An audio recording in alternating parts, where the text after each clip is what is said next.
Oh, bed knobs and broomsticks. Yeah. I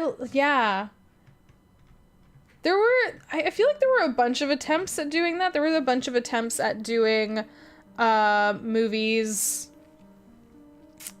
where they were part live action, part animation, and I feel like a few of them flopped and a few of them like really hit home. And for me, Who Framed Roger Rabbit is one of the best live action meets cartoon movies ever. Who Framed Roger Rabbit, to this day, still a great movie. Me and Dustin rewatched it last year, I think. It was so good. Because they filmed it right. Yeah, it's so good. So good. Seriously. So what's this one? Dex? Dex. AC Max. Dex modifier? Oh, choose Dexterity Charisma. Oh, shit! Oh my god, they have literal options for, like, multiple things. That's so... Sorry that I just, like, swore. I was like, what? Dex score. Dex. Fixed value +1. Save. Sorry, like, every time I find something, I'm like, oh shit, there's a thing! I'm so easily impressed. Yeah, it still holds up. It's so good! Mr. Matthew, you came back to discuss old animations with us. We were talking about old parts of Dark Waters. What a weird show. The Parrot Monkey. I just read today that they are having trouble getting current NBA players to agree to appear in Space Jam 2. Oh my gosh. There's a great documentary about the swinging lamp scene. Really? How they did the special effects in Who Framed Roger Rabbit is really interesting. Really? Burb. I know you said be right back, but I want to say burb. Every time someone says BRB now, it's now burb. This is an all burb stream now. All burb. All burb all the time. So what did we do? We did ability score. We're gonna do dark feathers.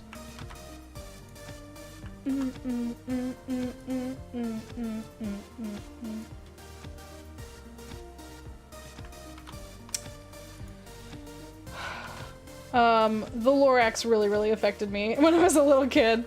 Some of the, like, really old, simple, Dr. Seuss animations, I really love those, but the Lorax, to this day, just, like... As someone who literally went to school for environmental purposes. If someone like you doesn't care a whole awful lot, nothing's gonna get better. It's not. Stealth. Advantage on stealth.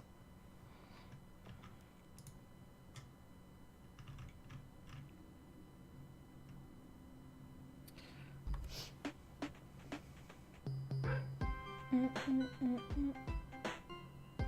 think the Goofy movie turned 25 this month. Oh, interesting.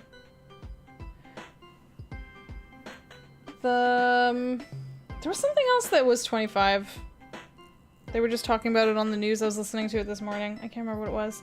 The Goofy movie is another one that I haven't seen in the longest time, and I think there's so many people that don't even know that the Goofy movie exists, because it wasn't like a big pull, I guess? I don't know.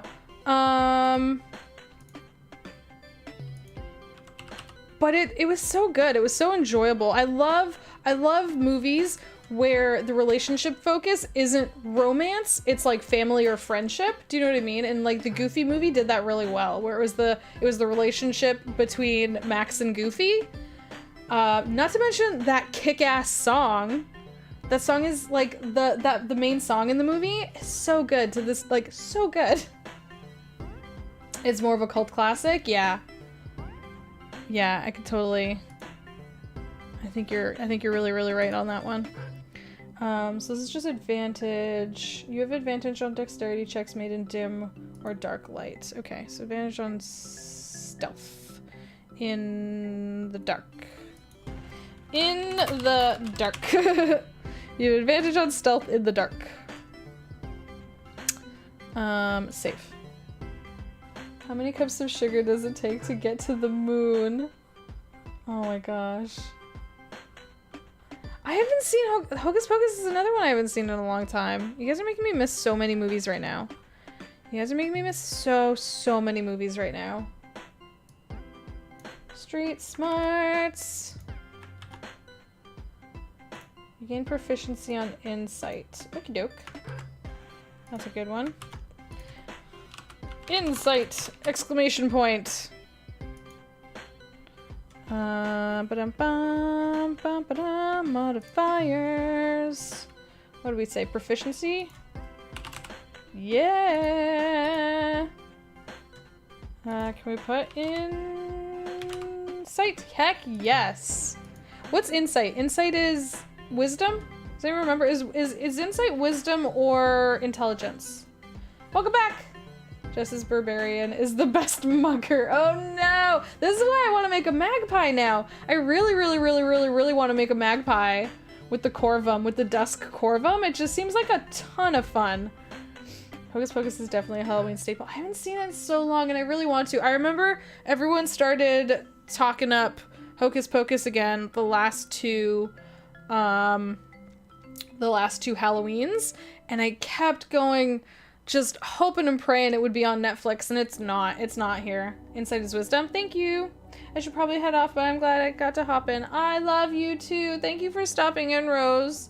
I heart your face. You beautiful. I see you later, beautiful. Have a good night. Get some sleepy, and we'll see you later. And hopefully I can catch some more of your streams and things. Bye. Heart your face. Bye, bye, bye, bye, bye.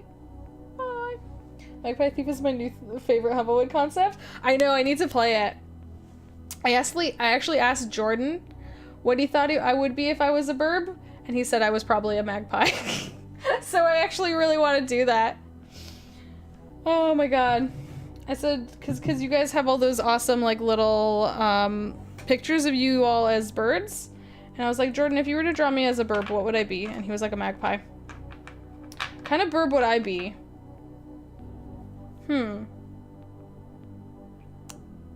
It's a good question. So your barbarian will steal stuff, but if caught, just knock them out.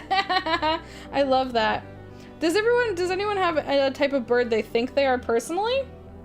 Because when I thought of myself, I assumed I was like a small burb. I'm a fat floofy bird. Do you want to be a porg?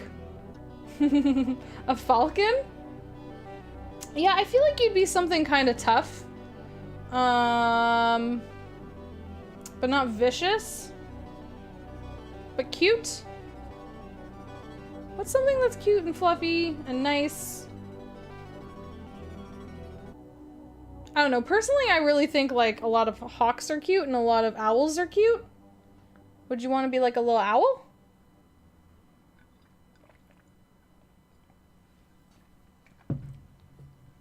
Osprey Sea Raptor in the game. Nice. Is that what yours is? Is that what yours is, Mr. Matthew? Uh-oh. Uh-oh. I touched something and I did something and I don't know what I did. We said wisdom, right? Yeah, we said wisdom. So proficiency and insight, wisdom. Is it tied to anything? No, it's just street smarts. That's it. Okay. Ooh, ooh, ooh. I think we might be done. I think we might be done. I think we might have done it. I think we can actually make the character now. Oh my god. I think we did it. How do we fix this? What do we do now? Do save changes? What do we do? What do we do once we're done? View homebrew races. No! What did I do? View my homebrew stuff. Haha! Haha! Okay. Okay, so how do we... Okay. So can I just bring this in when I build a character now? So let's make a character. I have unlimited character slots. So let's just create a character. Does anyone have any name ideas? Chickadee! See, I like chickadee. I thought I was gonna be a chickadee. That's what I thought I was gonna be because they're so, like, little. I'm unaware of any avian similarities to myself. Something murderous. A vulture. Because you're vicious. Vultures aren't actually vicious. They eat already dead things. Vultures are actually very cool. There's some kinds of vultures that have really weird, neat abilities. I remember reading about some of them, like, and being like, hey, that's weird, but cool. I can't remember which kinds there are. There's a few kinds of vultures that are just, like, so cool. I want 2 Corbums hanging out get arrested for attempted murder. You got nothing on us now. There's a murder happening here. Just like a group of Corvum all hanging out, and someone's like, nah, break it up, no murders allowed. Murder's illegal. Hey Jake, how are you doing? Jake, we literally just got done building the Corvum. And I was like struggling so hard. But I really appreciate that you told me like sort of how to do it. So I was able at least to start doing it. Okay, so let's do a wait, did I say standard? Custom? Create first level character using recommended. No, standard. I'm gonna do standard. This stuff doesn't matter. We're gonna ignore a lot of this stuff. Blah blah blah. We need a name. Someone start thinking of exciting names. Oh, I do like Morella. So unless anyone comes up with anything better, we might go with Morella. Does anyone know how to pronounce that? Could be a desert bird that is small, but able to catch small animals and drop them into cactus vines to kill them. That's fun. So now you're just inventing your own kind of bird. I like that. Okay. Next. Sure, it was great. Which one is the Corvum? Corvum are like the ravens and the blackbirds and the crows and things like that. I like Morella. It is a cool name. Labelosa is the coded name for red-winged blackbird. Oh, no way.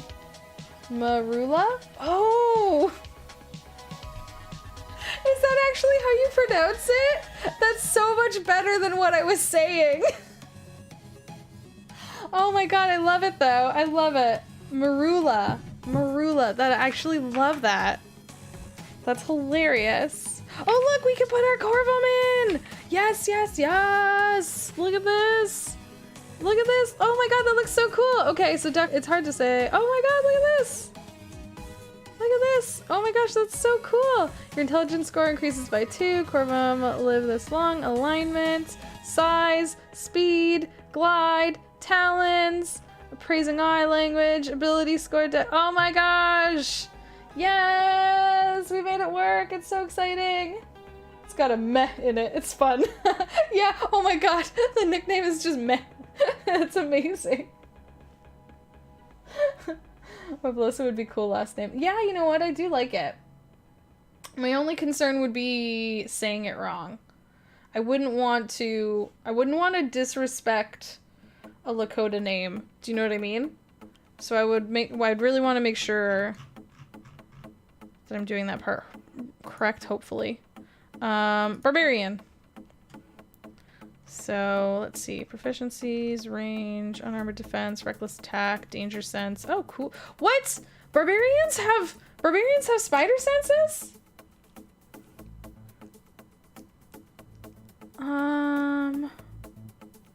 Second level, you get an uncanny sense of when things nearby aren't as they should be, giving you an edge when you dodge away from danger. You have advantage on dexterity saving throws against effects you can see, such as traps and spells. To gain this benefit, you can't be blinded, deafened, or incapacitated. What? I didn't know they had spider sense. So we're only going up to 3rd level, because I think the little campaign we're playing in, the little mini campaign we're playing in is 3rd level, so we're only getting as far as this. At 3rd level, you choose a path that shapes the nature of your rage. Path of the Berserker is detailed at the end of the class description. Primal paths at 3rd level, again at 6. Oh, you can have multiple paths? Or do you just gain features at 3rd level, 6th level, 10th level, and 14th? Okay, so we're gonna go with this. Head class. Okay, we're going to level 3.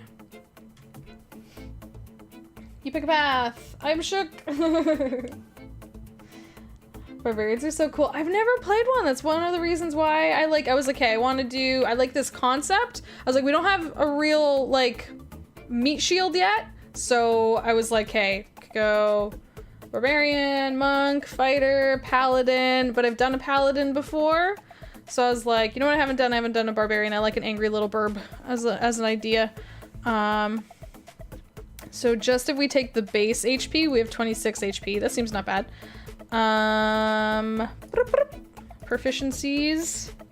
Gain a barbarian skill. Choose 2 skills. Animal handling, athletics, intimidation, nature, perception, and survival. What makes sense? What are we doing here? Barbarians are very fun. I have played one in a campaign who is also a chef. That's so much fun. He could cook pretty much anything the group killed if it was edible. That's awesome. I was stylizing in the campaign I played with Jordan. I was stylizing my Monster Slayer Ranger to be a bit of a foodie, and I literally was building up their constitution so that if Jordan started being like, hey, you're eating monsters, this is possibly poisonous. But yeah, because I wanted to be a monster slayer that, like, killed and ate weird creatures. But we never got that far. So sadly, I never really got to do it. But that was like my entire focus of having a Monster Slayer Ranger was to cook and eat monsters, and I didn't get to do it. I'm very sad about that to this day. I don't know what Humblewood or Burb I would be. Did you see when I pulled up the images? So these are the main Burb types. I just did a fudge. Hang on one second. I upset the computer, now it's mad at me. Stop being dumb, computer. Anyways, these are the main... So this is the Corvums. This is what we are right now. So it's like the ravens, the crows, the blackbirds, and stuff like that. The Gallus is like chickens and pheasants, I think, type thing. Luma seem to be like pigeons. And then you have the raptors, which are like your little like hawks and falcons and things. And then the strig, which are your like little owls and things like that. So... And I know, like, Jordan has said to me, and I think even Mr. Matthew in chat has said, you can kind of stylize your burbs to fit in any kind of these things, so you don't need to feel... I don't think anyone would want you to feel that you couldn't be any type of burb. You just work it in, make it make sense, I think. Hey, they use every part of the monster you kill. Exactly! It was for efficiency and stuff. You know what I mean? It's like... Emu! Kate! Oh my god, Kate, twinsies. Twinsies. Swear to God, the second Jordan said, he was like, oh, you don't have to be limited to these 5 types. Just make it work in and, like, you can do anything. I was like, fine then, Jordan, can I be an emu? And he was like, yes. And I was like, well then now I'm a dinosaur. Hope you're happy. There are now dinosaurs in your game because you said that. Because has anyone seen an emu in person? They're friggin', they have like reptilian, like scaly feet, and like they look so, shoebills are so cool. Shoebills are amazing. You have them at your zoo, yeah. Yeah, friggin', like, yeah, I would totally love to be something like a shoebill. They're so, oh my god, they make those, like, the way they, like, close their eyes and, like, turn their heads and make clacky noises with their, like, with their beaks. It's, like, so awesomely creepy. Oh my god. I love it. I love it. I love it, love it, love it, love it, love it. Listen here. I love it. Oh, sorry. So, let's go back. Proficiencies. What makes sense? Probably, like, athletics and maybe intimidation? Perception, survival. I'm gonna go with athletics and intimidation. Wait, isn't intimidation charisma? Is intimidation charisma? Because I don't want to have to do... I don't... saving throws, strength, and con. I don't think I'm gonna have very high charisma, so maybe I shouldn't take... Ooh, a kookaburra! That could be so fun! Yeah, intimidation is charisma? Yeah, I don't want to do that then. Nature, perception, survival. Nature is intelligence, and perception and survival are both wisdom, right? Survival and nature work well in the woods. Okay. I might do nature, because I think we're gonna be high intelligence just based on being a Corvum. So I think nature is intelligence. Be a grumpy burb! Yeah, we're totally yeah, Jake, we're totally doing an angry little... I'd like to try a hummingbird! Meg, that's such a cute idea! What kind of class would you play as a... What kind of class would you play as a hummingbird? That's a lot of fun. What would you do with that, though? I'm very curious now. Please tell me. Please tell me all about your new plan to be a hummingbird. Hummingbird Barb would be, that would be so cute. Yes. Oh my gosh. Is nature int? Yeah, I think so too. Thank you. Cause I'm pretty sure, cause I remember, I know there's often times where you're like, oh, like investigation is intelligence, but perception is wisdom. I think nature is intelligence and survival is wisdom, I'm pretty sure. So I'm gonna go with nature because I think we have high int. Rage. In battle, you fight with primal ferocity. You gain advantage on strength. When you make a melee attack using strength. You have resistance to bludgeoning, piercing, and slashing. Sweet! Sweet deal. When you are not wearing armor, your armor class equals 10 plus your dex modifier plus your constitution modifier. Dang rang! You can use this a shield and still gain this benefit. Well, I can't use a shield and fly, so there's no point. Because that was definitely one of the notes in Glide, is that you couldn't be wearing any heavy armor, you couldn't have a shield, you couldn't have heavy weapons. Boom, boom, boom. So we have to skip all those things. Starting at second level, you can throw aside all concern for defense to attack with fierce desperation. When you make your first attack on your turn, you can decide to attack recklessly. Doing so gives you advantage on melee attack rolls using strength during this turn, but attack rolls against you have advantage until your next turn. Okay. I recognize, I only recognize all this stuff because of Grog. It's like, oh yeah, reckless attack, danger sense. So that's the spider sense, and then primal path. Ooh, what? Oh, fudge. The only one they have here is Path of the Berserker. We might go with, what are the other ones? Hang on, I'm gonna get my books. Oh, I have one right here. Hang on. What did I miss? Consistently chugging smoothies because your metabolism is so high. A fitness fighter with an Aeroflin fencer hummingbird. Oh my gosh.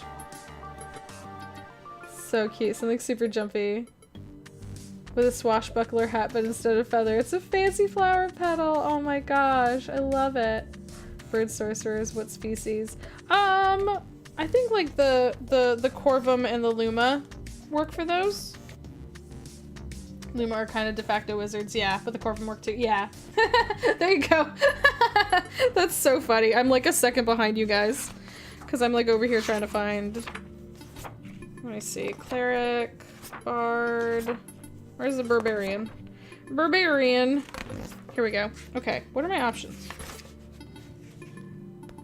I joked earlier that I want to play an Australian Firehawk Phoenix Sorcerer. That's fun. Ooh, a Hummingbird Monk! Oh my gosh, Morgan, that's such a good idea! Flurry of feathers! Feather flurry! Oh my god. Flurious fists. Oh my god. That's because they're so quick. That'd be so interesting. They're all movement based. Okay, let's see. What are my options here? So there's only 2 on here. Path of the Berserker, which gives you Frenzy. So when you choose this path at the 3rd level, you can go to a Frenzy when you rage. If you do so during your rage, you can take a single melee attack as a bonus action. As a bonus action on each of your turns. When your rage ends, you suffer one... Ooh, jeez. You suffer a level of exhaustion. Jeez Louise. And then there's the Totem Warriors. So there's... Bear, Eagle, Wolf. While raging, you have resistance to all damage except psychic. Wow. Eagle, when raging, you aren't wearing heavy armor or other creatures have disadvantage opportunity attacks against you. You can use the dash action as a bonus action on your turn. Spirit of the Eagle makes you a predator. Oh, so you kind of like... just makes you really fast. Wolf, while you are raging, your friends have advantage on melee attack rolls against any creature within 5 feet of you. Oh, okay, so you kind of benefit your friends with that one. What else is there? What else is there for Xanathar has more? I have Xanathar right here. Give me 1 second. Nope, that's Volo's Guide. That is the Monster Manual. That is Dragon Heist. Where's my Xanathar? The heck? Is it up there? 1 second, guys. Too many books. They're all stacked in this drawer. No. That's Blades in the Dark, which I haven't gotten to play yet, and I really want to. Let's see.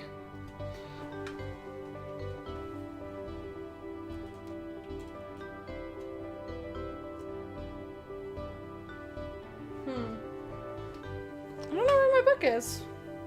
Never enough books. I don't know where it went. Oh, wait. There it is. I found it. Oh, have you gotten to play it before, Mr. Matthew? I haven't gotten to play Blades in the Dark yet. I was supposed to get it to play in a streamed campaign, but then they changed the time slot to be too late for me in EST. In my precious little EST time. It was too late and I couldn't do it. And she finds it. Yep. Well, we can do this. We can do this together, Jason. Everyone get out your Xanathar's guide. And let's go looking through what our barbarian options are. Bom, bom, bom, bom. Stormhailed is your favorite? Oh my god! I just noticed that you put those all up. Okay, let's see. Stormherald is your favorite from the barbarians? Okay, let's see.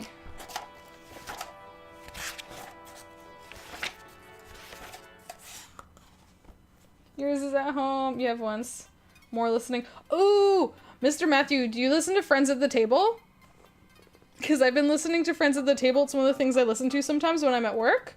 And oh my gosh, they've been doing some Blades in the Dark stuff, and it's so good. It's so good, and it really made me really want to play some Blades in the Dark. And yeah, so as soon as I got invited to play in a campaign, I was like, heck yeah! And then they changed the time, and I was like, me go cry now.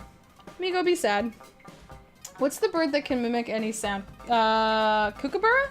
No, it's not Kookaburra, is it? What's the lyrebird? It's the lyrebird, right? The lyrebird can do any sound. Lyre, like the musical instrument. No, lyre. There's a bird called the lyrebird that's, if you look it up, is famous for making the sounds of its own forest being chopped down, which is the most depressingly tragic freaking thing. Anyways.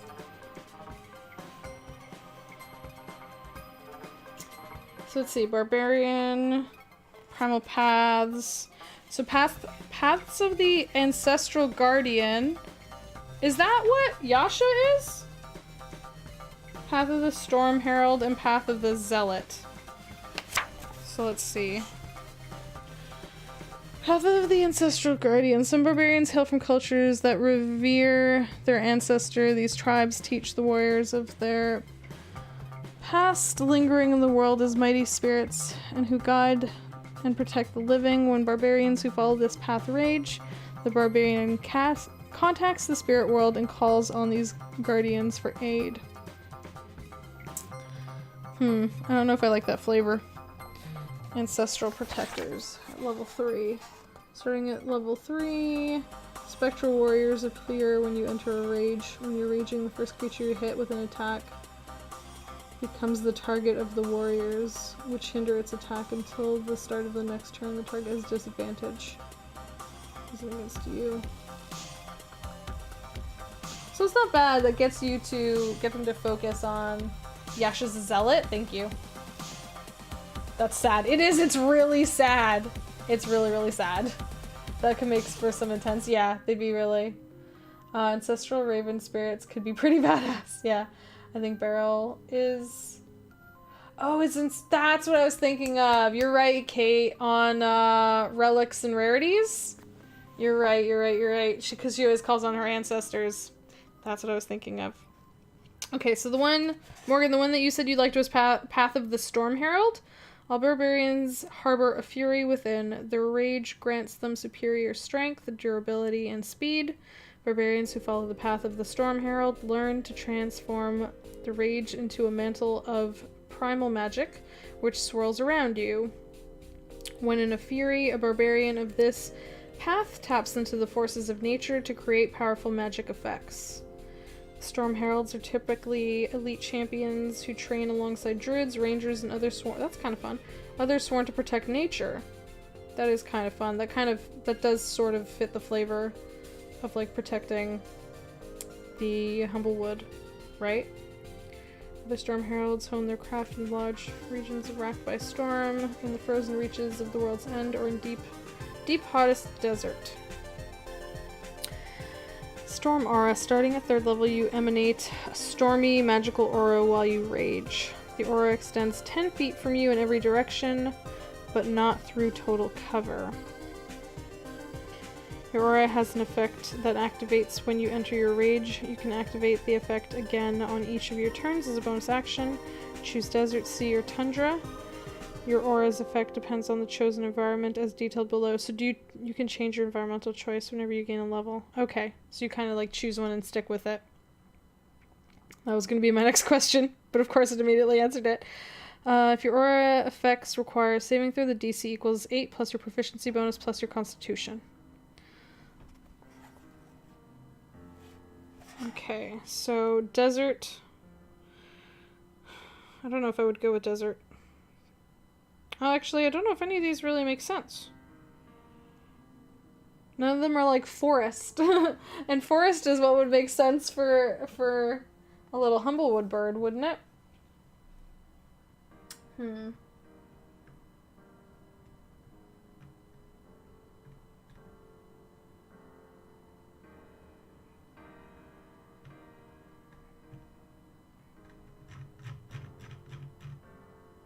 Yeah, a homebrew forest option for this would be really cool. I was literally just thinking that, Mr. Matt, but I am not confident enough to homebrew something, but I think it would be good for you guys.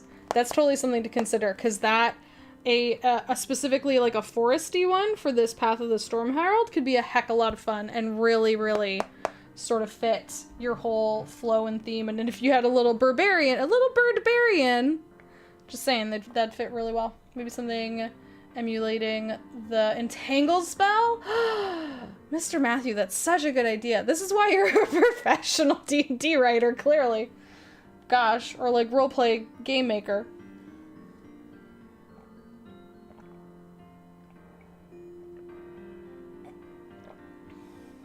Oh my goodness, that would be so cool. That'd be so cool. To have a little forest variant, it would be so much fun.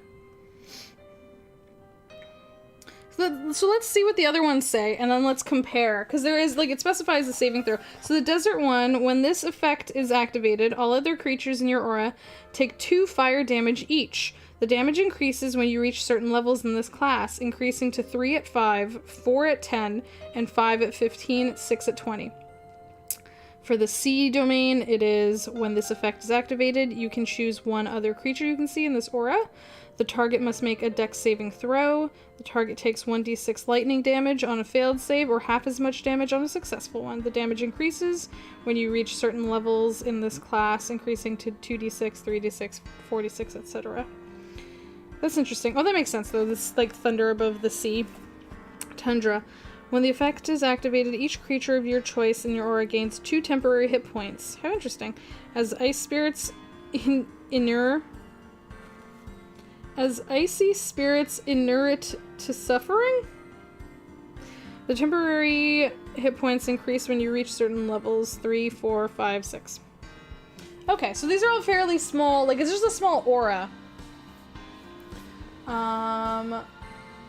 5e is really, really lacking in plants. Yes! Need more. Need more. Forest Storm Herald incoming. This is amazing. That's so awesome. Yeah, I think you're right though. These are like fairly simple. So like it's just the 10-foot aura around you. So like just causing sort of an entangling around you. That could be fun. Or what else would make sense for like a forest? Super curious to see a forest Storm Herald now too. You did a totem for your Barbarian? What totem did you do? Like, I think it's funny, like, reading it, I was immediately like, eagle? Just because I am a bird, do you know what I mean? But, my hair keeps falling, stop it. Stop it, hair.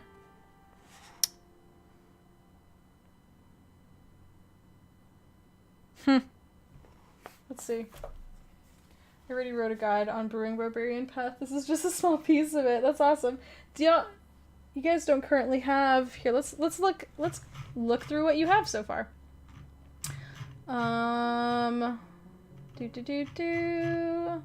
Class options. So there's the Bard College of the Road, which is what Jake. Hey Jake, is what Jake played with his little gerbine, and it was very cute. We all talked about how much we loved the flavor of this one. The Bard College of the Road is a lot of fun. Cleric Community Domain, that's the one I played. That was a ton of fun. I really liked it. I just made everyone muffins and was like very eager for everyone to make sure they had eaten. Night Domain I hadn't really read a lot of yet. Improved Ward. Fighter. Oh, the Scufflaw. That's what Matt played. Sorry, Matthew Abernathy, who played our little owl Scufflaw. He was very, very cute and very kind of a little fighty guy. Okay, and then there's new backgrounds. And then there's new feats too, I think. But I don't have a feat yet, so it doesn't matter. I can't take any of these right now. Oh, the Opportunistic Thief! Oh my god, this is so perfect! Oh my gosh, you guys! So now they have to do, what were we saying? Not a mockingbird. Gosh, what's the bird we were saying? The bird that likes shiny things. The magpie! Yes! We need a little magpie thief, and they could have this little opportunistic thief thing. It's so cute. Adds to your dex. If a creature fails a melee attack roll against you in combat, you can make a dex. And on a success, you can steal items from them. Little magpie... Oof. I'm so sorry, I just punched the mic. I got so excited and I punched the mic, I'm so sorry. Little magpie thief! Little magpie thief! I really want to do a little magpie thief now. We already have a rogue in the party though, so I'm not gonna do it, but even if we were a little bit higher, I would totally take this opportunistic thief thing, and it's so perfect. It's so perfect with the Corvum's little ability to like analyze objects. To be all like, ooh, this is valuable. This shiny. This is a good shiny, this shiny. This is my new favorite shiny. I'm so sorry that I punched the mic. I hope it wasn't too horrible on your ears. I hope everyone is okay. I don't want to break everyone's eardrums. Okay, so we're gonna skip the primal path part because we can't do that right now. But yeah, I think maybe the Storm Herald, if there was a tree path. If not that, then what's the Berserker one's just general. The shiny is the shiny is the shiniest. I have found the best shinies. Excuse me, do you have shinies? I see shinies. I see shinies on you. What was I mean, we could put it on for now. I'm just gonna put the Path of the Berserker on for now because it's the only one on here. Do you know what I mean? So I'm just gonna stick it on here, and if I need to take it off, I'll take it off after. Just because it's easy, and I want to I want to actually have completed the character today. Oh! Roll! Time to roll dice! Time to roll dice! Time to roll dice! Y'all ready for this? We're gonna roll dice. Jordan made me do points by, and I was sad, so I asked Kit, and Kit said that I could roll dice, and I want to roll dice. So let's... Bear Totem is the best. Yeah, Bear Totem does seem to be good to have, like, a lot of resistances to stuff, to be able to, like, avoid a lot of things. Okay. If y'all didn't see already, I'm using the unicorn poop. Who makes this? Kraken dice? The Kraken dice unicorn poop. They're so cute. They're just, like, so perfectly colored. I love them so much. My standard array is the only way to do stats. I know a lot of people... You know what? Here's the thing. Oh, standard array is the other one. I like standard array for some things. What is it? Like when I play games like Monster of the Week, Masks, and things like that, where you literally, like, hey, you have to choose from these sets of stats, then I'm cool with that. And sometimes when I do D&D, I'm cool with points by, especially if you get to play a little bit later, because then you can add more. My problem with array and points by is that you can't be really, really good or really, really bad at anything. And I'm not a min-maxer, I like to do characters for flavor, so I like to be really bad at things. I like to have like maybe one really good stat and then one or two really bad stats. I like to start off with like an 18, a 16, a 12, a 10, and a 6. Like, you know what I mean? Like I like to have some flaws. I want to be really bad at something. And a lot of times it makes you be more moderate, more middle of the ground. You have a lot of opinions on stats. That's fair. But I had to play someone else's way last game I played. So now I asked if I could roll dice and I was told yes. So I'm going to play my way for fun now and I'm going to roll dice. I'm excited to do it. Listen, I have all these nice dice. I want to get to roll them. I want to get to roll the nice dice. So, oh, welp. Oh, it wasn't too bad.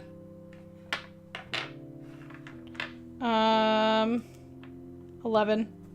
It's not the best, not the worst. Let's do. I actually have another camera. I wonder if I should like turn it on so we could do... Let me see if this would work. Let's see if this wants to work right now. I actually have a secondary camera specifically for like crafting and things. Let's see if we can get it to work right now. I need to tie my hair. It's like falling in my face so much today. Today was hair wash day, so my hair is extra floof. Let's see.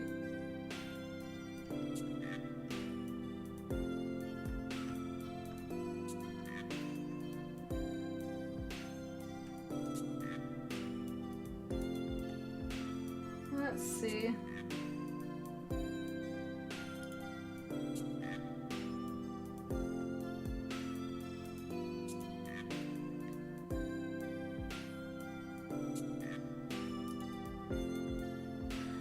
Crafting, I've mostly have done cosplay in the past. I've also used the crafting cam for... It's not working. It's being difficult. Why are you being so difficult? Yeah, mostly cosplay. I'm not very crafty. I wish I was way more crafty. I have so many crafty friends. Kate is so freaking crafty. Yeah, it's not. It's being difficult. Hang on one second. Let's see if I can get this to go.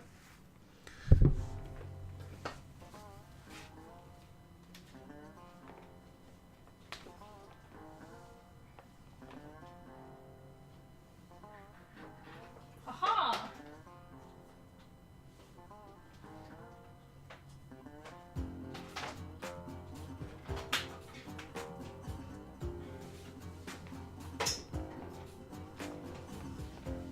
I'm curious if you guys can hear me like goofing around behind my computer right now.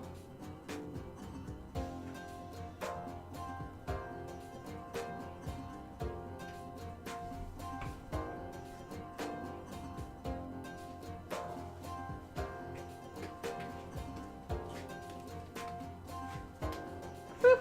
Yes, you hear me? Okay, let's see.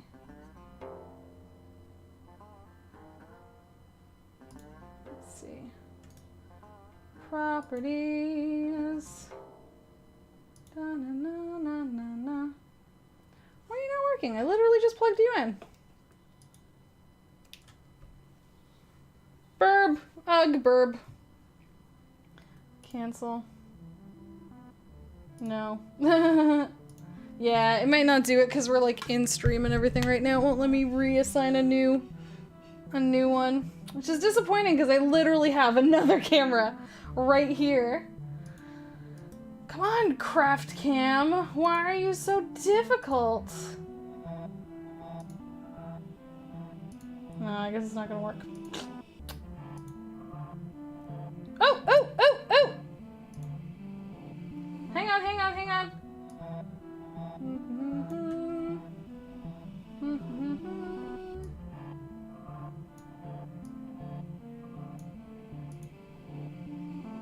You can see my messy desk. Hang on. Well, I mean, here's some of my dice. Da-na-na, na, na, na, na, na. A new character named Uggbird. Uggbirb. Oh my god, I love it. Oh, precious little Uggbirb. Precious, precious little Uggbirb. Okay, I'm gonna move all these ones. You can go. Okay, like, look, I have these dice. I have another bag of dice right here. I have another bag of dice right here. I have another bag of dice right here. And that's not including everything I have over on, like, my shelves and stuff like that. I have another bag of dice. This is just what's on my desk. This is just what's on this desk right here.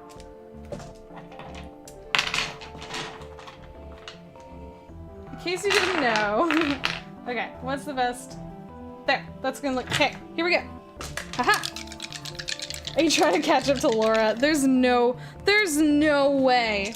There's no way. You see me rolling. Oh, dang! You saw that. Oh, you guys can't see it very well. That's a really good roll. That's a really good roll. That's a 6, a 6, and a 5, and this is a 2, which we get to drop. Okay, it's okay, because we're gonna get some bad rolls for sure as well.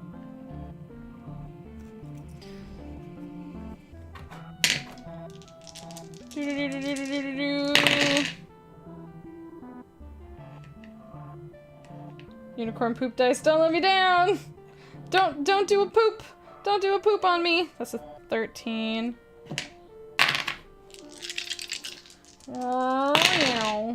Oof. 6, 7, 8, 9, 10, 11. Wow, this has been mostly pretty moderate. The other good thing is this is far away from the mic, so I feel like it's probably not too loud for you guys. Dang. Damn it. This isn't a bad roll. I'm gonna give myself a bad score anyway. 8. I'm just gonna say, because that's an 11. I'm gonna say like 9. Yeah, let's say 8. It was an 11, but let's say 8. It's more fun that way. Okay, so we have a 17, a 13, 17, 2 13s, 2 11s, and a 9. Okay. We have a 17, 2 13s, 2 11s, and a 9. Those are our numbers. Here's all the pretty unicorn poop dice. I'm putting them all in here so you guys can see them. Because they're so pretty! Listen, they're just so pretty and nice. They're so pretty. Gorgeous. Actually, what? I have another set that's really... This set's also really, really pretty. It's like this beautiful blue and purple swirl that I really love with gold lettering. It's probably one of my other favorite color sets. But the unicorn poop is really, really nice. Look at them dice! Look at them dice! I feel like the camera focused way better on these darker ones. You can't see the colors very well on these ones. Are those well, my nails have mostly chipped. Like I'm missing color here and here. My nails are... Yeah, these read better. Yeah, these read better on camera, you're right. 13 to Dex and Con, you think? 17? Yeah, 17 obviously to Strength. I agree, you're right. We're gonna go... Oh wait, no, we're not doing Standard Array. Actually, how does Standard Array even work? You get to choose one of each? Oh, there's a 15... Yeah, see... I want at least one decent stat, though. I want one good, one really bad. I'm gonna go manual, though. Manual! Doing the thing! So we're gonna do 17 for sure. We probably need at least a 13 in Con. Probably a 13 in Dex. We'll take an 11 in Int, an 11 in Charisma, and we'll take the 8 in Wisdom.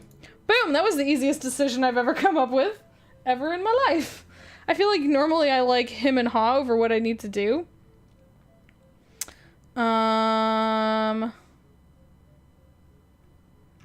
So what do we got here? I have a +1 to Dex from my racial bonus, so that's good. And then I have a +2 to my intelligence from my racial bonus.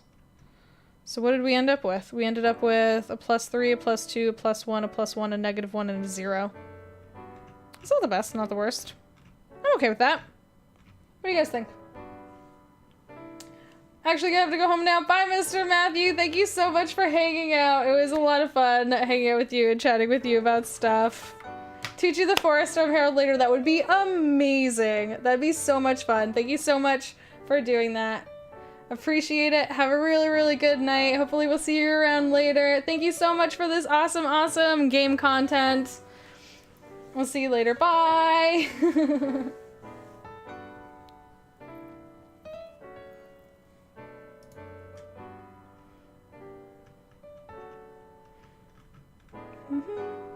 Okay, so we have our race, our class, our abilities.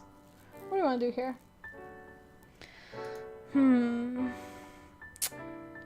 Backgrounds. What do y'all think for backgrounds? The only ones it's offering me are Acolyte, Criminal, Spy, Folk Hero, Haunted One, Noble Sage, and Soldier.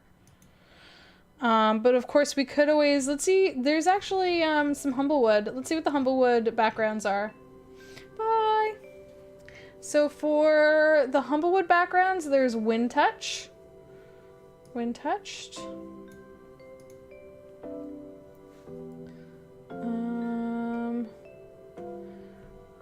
So it's about, do you have spare campaign slots? I probably do.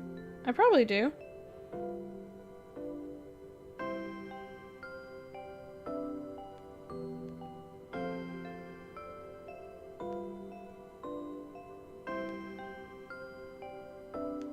Sorry, I'm just messaging Jordan.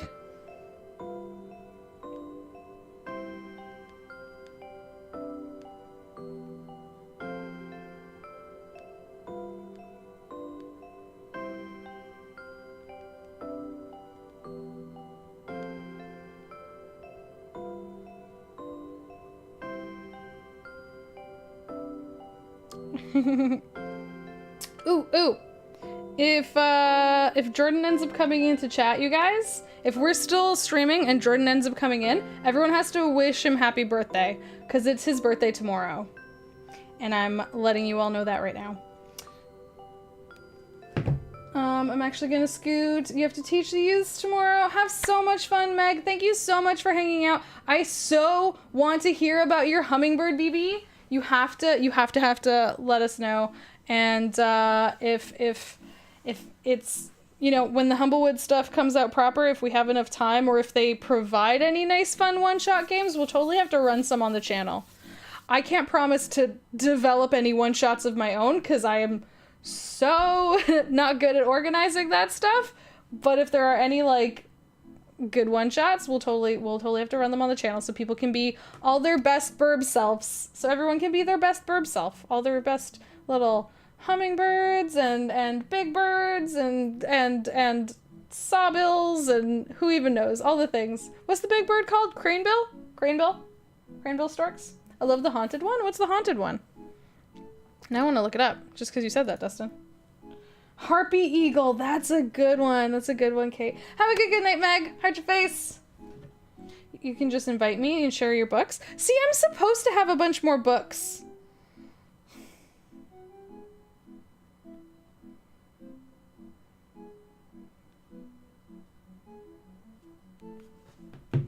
Bye. They look so cool, Kate. Yeah, we should look up some weird stuff. See, I'm supposed to have, because order history. I'm supposed to have a bunch of stuff, and I don't seem to have a bunch, and I'm kind of disappointed. Can I just say? I don't know how to make them work. Maybe I haven't activated them or something? I don't know. So if you add a character to the link I sent you. Okay, hang on. Where did you send it? Where did you send it? Derek, wait. Derek, wait. Where did you send it? In Discord. Okay, one second.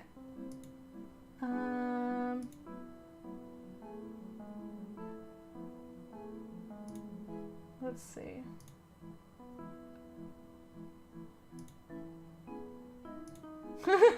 Discord gives you a little warning where it's like, links are spoopy.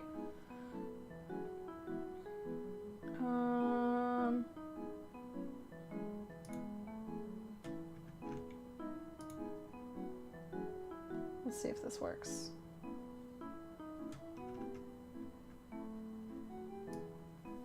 Blonk. Hey, look at this. Edit. Let's see if there's suddenly a bunch more stuff in here. Do. Ooh, actually, let's go back to Barbarian. No. It just doesn't like me. I swear it just doesn't like me. Yeah, there's not... Ah! Oh no! It's mad! It's so mad at me! Why? Why is it so mad at me all of a sudden? I don't know. I exploded it.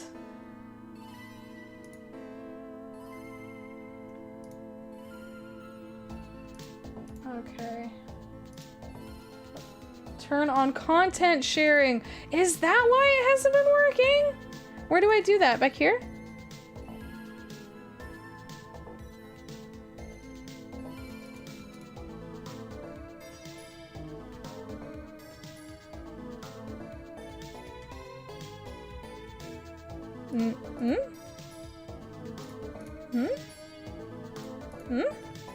West.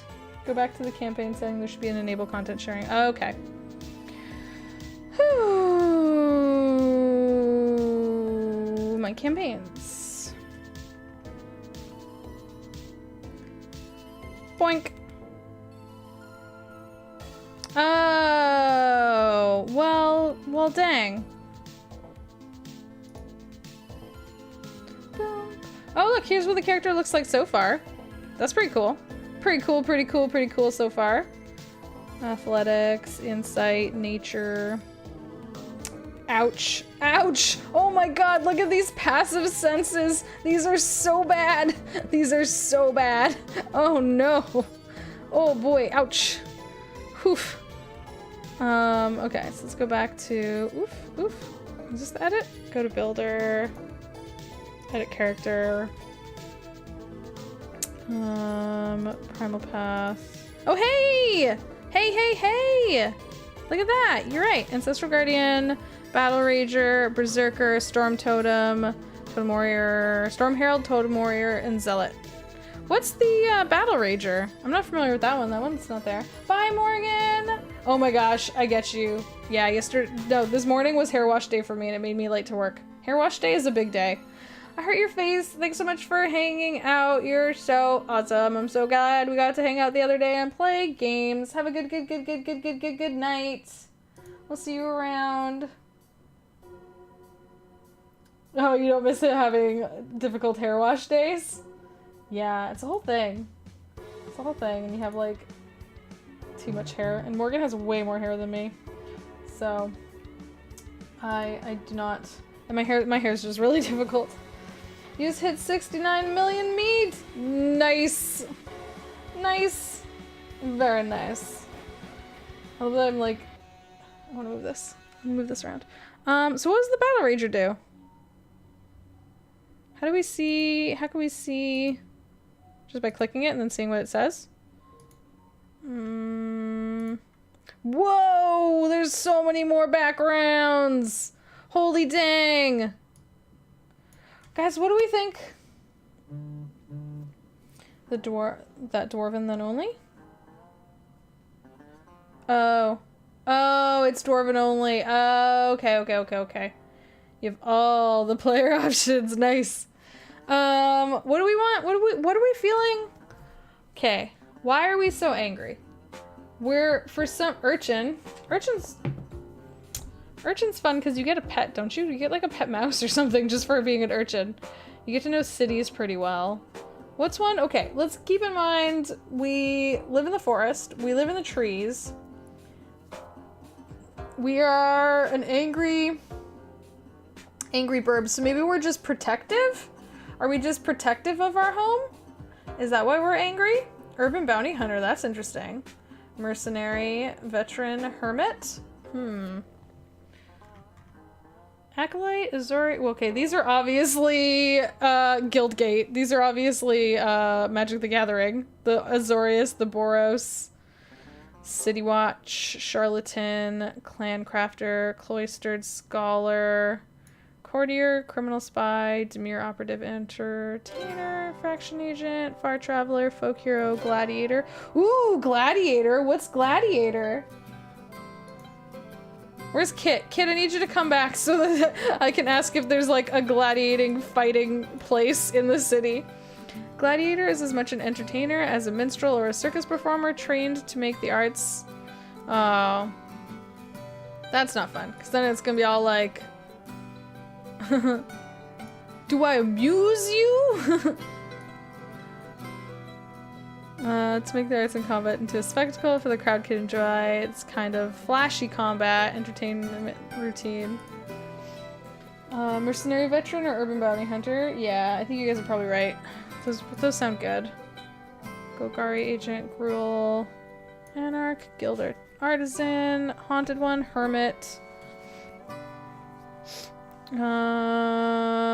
Inheritor, Knight, Knight of the Order, Mercenary Veteran, Noble, Pirate, Sage, Sailor, Soldier, Urban Bounty Hunter. Whoa, that is a lot of info. Or Veteran who just hates getting close to anyone after the wars. Aw, the tabaxi I made for Dragon Heist is an Urban Bounty Hunter, and I finally get to use a trident and a net! That's fun. That's a lot of fun.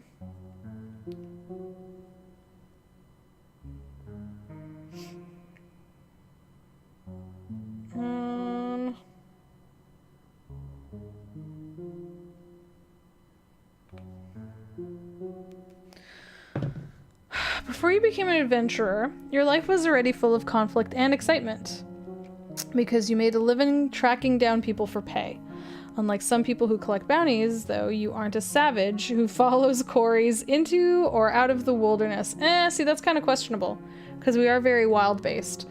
But I mean, we're like, the tree, I think the tree that we're living in, at least I assume that Kit is starting us in the tree, like it is the city center of, I guess it's their city metropolitan equivalent. Yeah, the city in the tree is basically, I assume it's their sort of like urban hub. You're involved in lucrative trade in the place where you live that routinely tests your skills and survival instinct. What's more, you aren't alone, as a bounty hunter in the wild would be routinely interact with both criminal subculture and other bounty hunters, maintaining contact in both areas to succeed. How to help you succeed.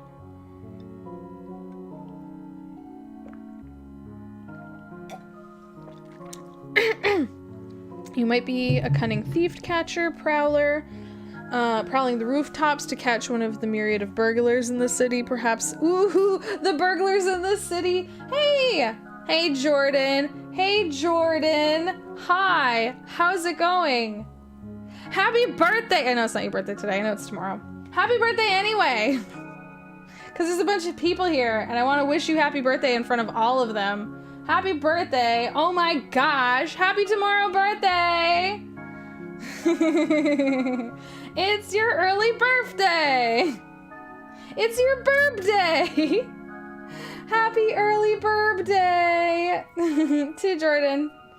Extra bonus early birthday for you!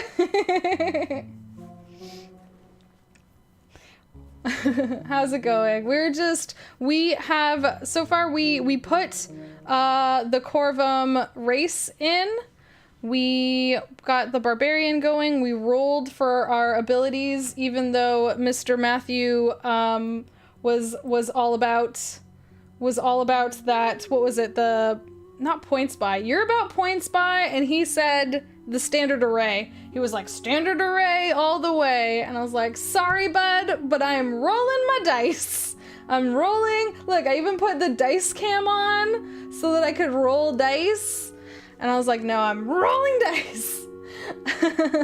And now we're looking at backgrounds, and we were just reading about the urban bounty hunter, because a lot of people were saying that might be a fun one. So, you might be a cunning thief catcher, prowling the rooftops. See, and I think this is cute because catching the thieves, that's kind of like the burglars. That's kind of like the little raccoon bandits. Like the little raccoon bandits we had to deal with the other day. I catch all those little burblars. Oh no! We have to catch all the burblars. I love that so much. That's too cute. That's too cute. The vicious black mask bandits. Oh no! So you're kind of a city guard? Well, I think you're a little bit more vigilante-ish, right? You're a little bit more... I think you're a little more rough and tumble from the sound of it. Let's keep reading. Sorry, I keep getting distracted because I keep getting excited.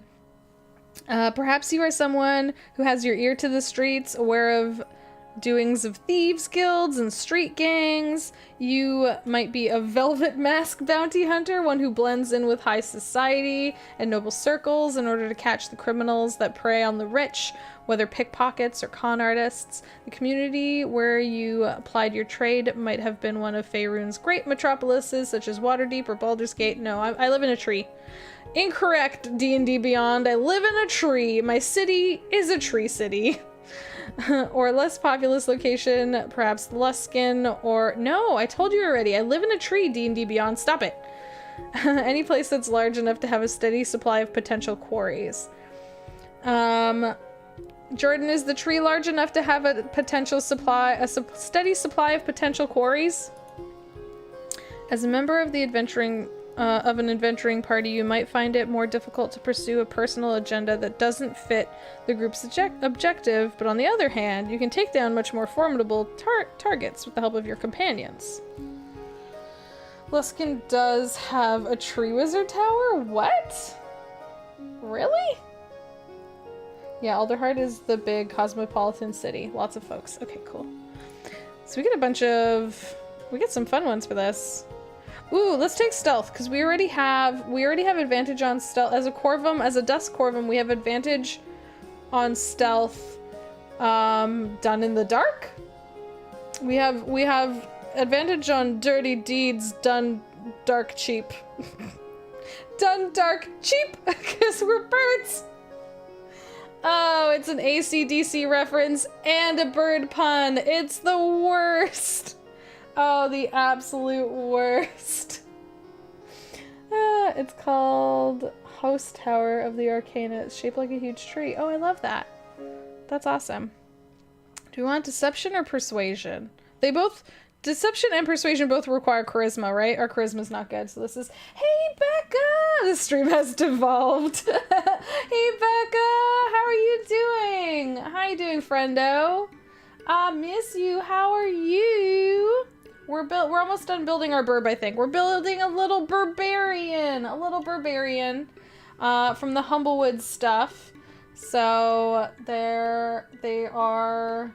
Oh, I got rid of it. Shoot. I had the little picture up. Oh, no, I didn't. Here it is.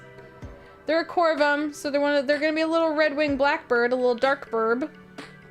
But a little Barbarian, an angry little Barbarian, and we're thinking of taking the urban bounty hunter background right now. You're good. It was a long day. Oh no. I hope you get to lie down and rest. Get some rest. Lie down. Let's see what the mercent. Yeah, you're right. Let's see it. You're right. Let's see the other options. What were the other ones we said? No, we can't do any of those. There's urchin, urban bounty hunter, soldier. What was the other one you said? Mercenary veteran. As a sellsword who fought battles for coin, I do like the sound of that. You are acquainted with risking life and limb for the chance to share treasure. Oh, that's true. That does work for our obsession with shinies. That does work with how much... oh, also, Jordan, we're now obsessed with the idea of having a little magpie thief. Really, really want a little... Because the Corvum have that ability where you can sort of, like, notice the value of objects. A little magpie thief obsessed with stealing the best shinies. Where'd it go? Appraising Eye, this one. You have an almost supernatural ability to appraise objects. By spending an action examining an object, you can determine any magical properties the item has, how they might be used or activated, as well as a fair market price for the object. Using the skill strains your eye, and you must complete a long or short rest before you can do it again. Still think there's a magpie rogue illustration that works. Yeah, but we already had a rogue in the party, so I couldn't do that this time. But another time, at some point, I want to make a little magpie thief. And then, because you also have the feet, the little, like, the thiefy feet. Thiefy feet. Thief. You know, when you thieve things with your feet? The opportunistic thief. This one. There's a lot of good Humblewood stuff to make this work.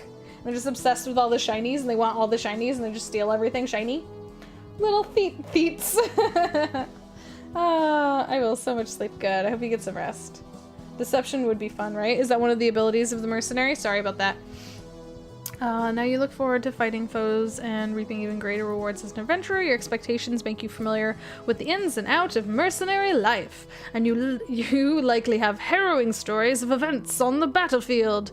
You might have served with a large outfit such as the Zentarum, or the soldiers of Mintarn, or a smaller band of sellswords, maybe even more than one. See the mercenaries of the North sidebar. Nah, I'm good.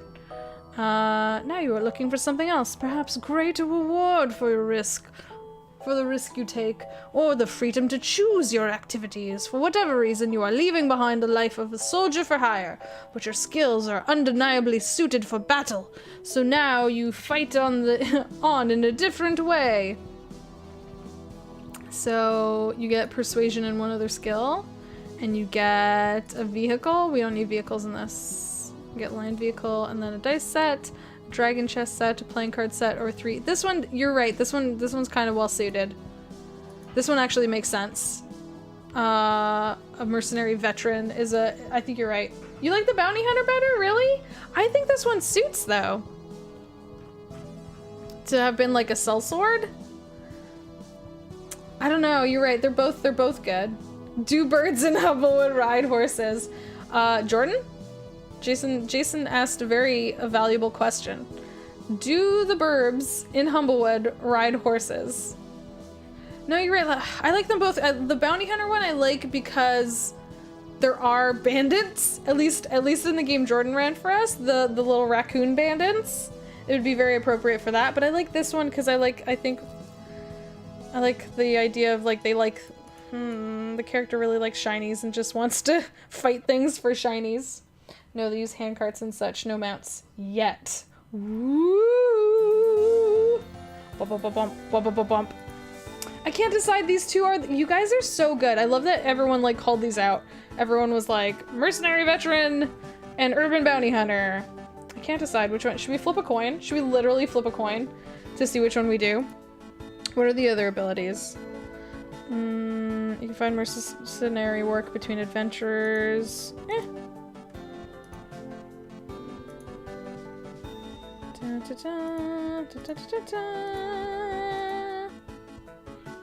Either would work. I have trouble deciding too. Yeah. Can the burbs carry a coconut if they grip it by the husks? Kate, I don't think it's a question of where they grip it. It's a simple matter of weight ratios. A 5-ounce bird cannot carry a 1-pound coconut. Hey Sam! How are you doing? Welcome back. How's it going? We had to take a lot of time to build that custom race in here, but now we've had a lot of really fun ideas. We've discussed a lot of really fun little burb ideas. I know our friend Meg left, but she's talking about how she wants to make a little hummingbird bard now. I really want to make a little magpie thief that wants to steal all the shinies. African or European coconut. They could carry it on a line. You're a lot less stressed now you're home and your tummy's full. That's good. I'm really glad that you were able to unwind and have some food and rest a little bit. Trying to decide between the mercenary veteran background and the urban bounty hunter background. What was that? What else did we have with the urban bounty hunter? Let's look again. Oh, we get to choose what we want. Yeah, it's pretty much the same difference. You frequently contact people, so quarries move these. Oh, nope, this is really good. These people might be associated with the criminal underworld, the rough and tumble folk of the streets, or the members of high society. This connection comes in the form of contact. Any city you visit, a person who provides... Ooh, that's good. It gives you a contact. That's pretty handy. What was the other advantage to the mercenary veteran? It's just finding additional work. Yeah, I don't need that. Yep, we're going with the urban bounty hunter. Boom. Okay, what proficiencies do we want? Stealth and deception, I think. And then what tools do we want? Sam, thank you for the pelts. Yeah, hummingbird, right? Cause Hang on, where is it? Boo-doo-doo-doo. These are the main types, but I mean, everyone that does Humblewood has said now that like you can kind of fit any bird type. You just need to kind of make it work into one of these 5 types. So, I mean, the basics are sort of like a raven, some sort of like chicken or pheasant, like pigeon, sort of like hawks and falcons, and then like owls. But I wonder what kind of hummingbird would be. Did we say which kind of hummingbird would be? A dulcimer? I didn't even see that. Or you could homebrew a hummingbird. I mean, yeah, hummingbird is a tough one. It's a tough one to fit in. It is. We were talking about a hummingbird bard. Is one of the types charismatic, Jordan? I feel like it would be one of these two. I feel like it would fit in Gallus or Luma, maybe. It'd be like a small, fast little thing. Can I has them all? Very fair.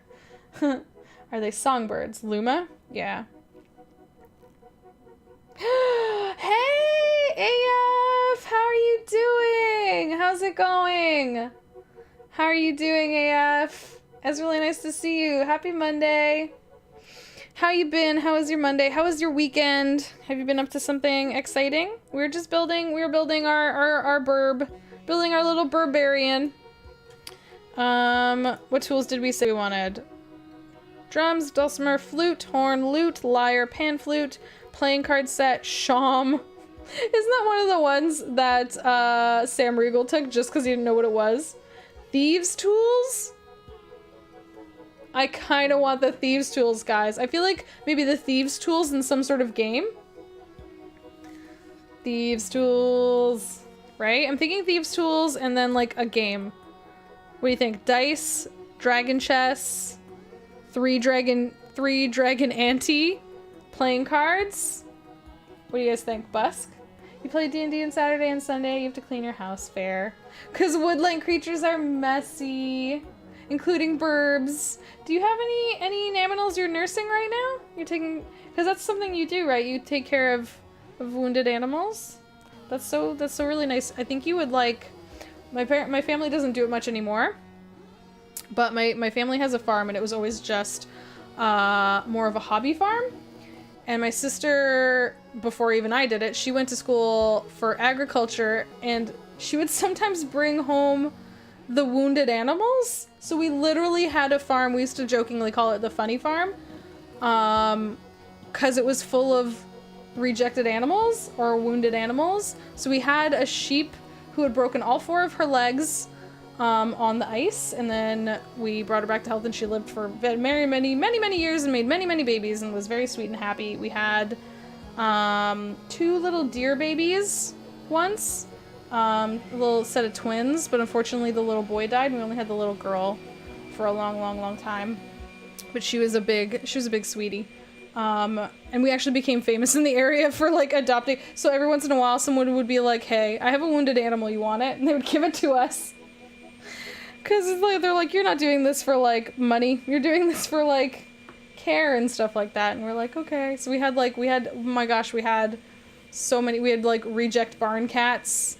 We had, I want a hug. Come give hug. Kate, come here. Come here, I give you hug.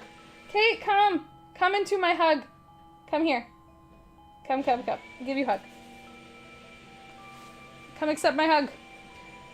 You ever rescue hedgehog and mice in a burb? But you took a short hiatus. That's very fair. But baby turtle nesting season is coming soon, so you'll probably have to do some shortly. That makes sense. Kate, come accept my hugs. Come here. Come here for big hugs. Oh shoot, I love this song.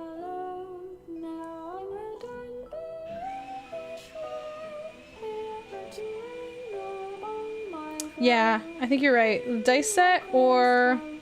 What's 3 Dragon Ante? Does anyone know what 3 Dragon Ante is? It just sounds like a betting or gambling game. And I feel like my character, I feel like my little Barbarian might be a little cheater. It's a card game. It's a D&D card game. So I mean, so we could go with anything. We could go with dice. I feel like dice is can be used in sort of sketchy type games. It's a betting game? See, it sounds like it, because it has ante in the name. It sounds like a betting game. I should probably...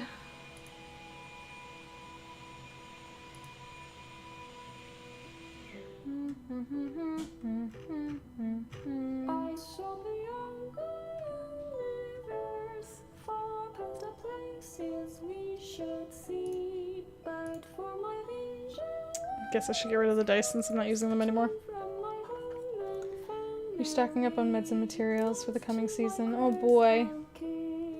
It's a volunteer thing. Oh, you should have support for all the good work you do. You should have support for all the good work you do, AF.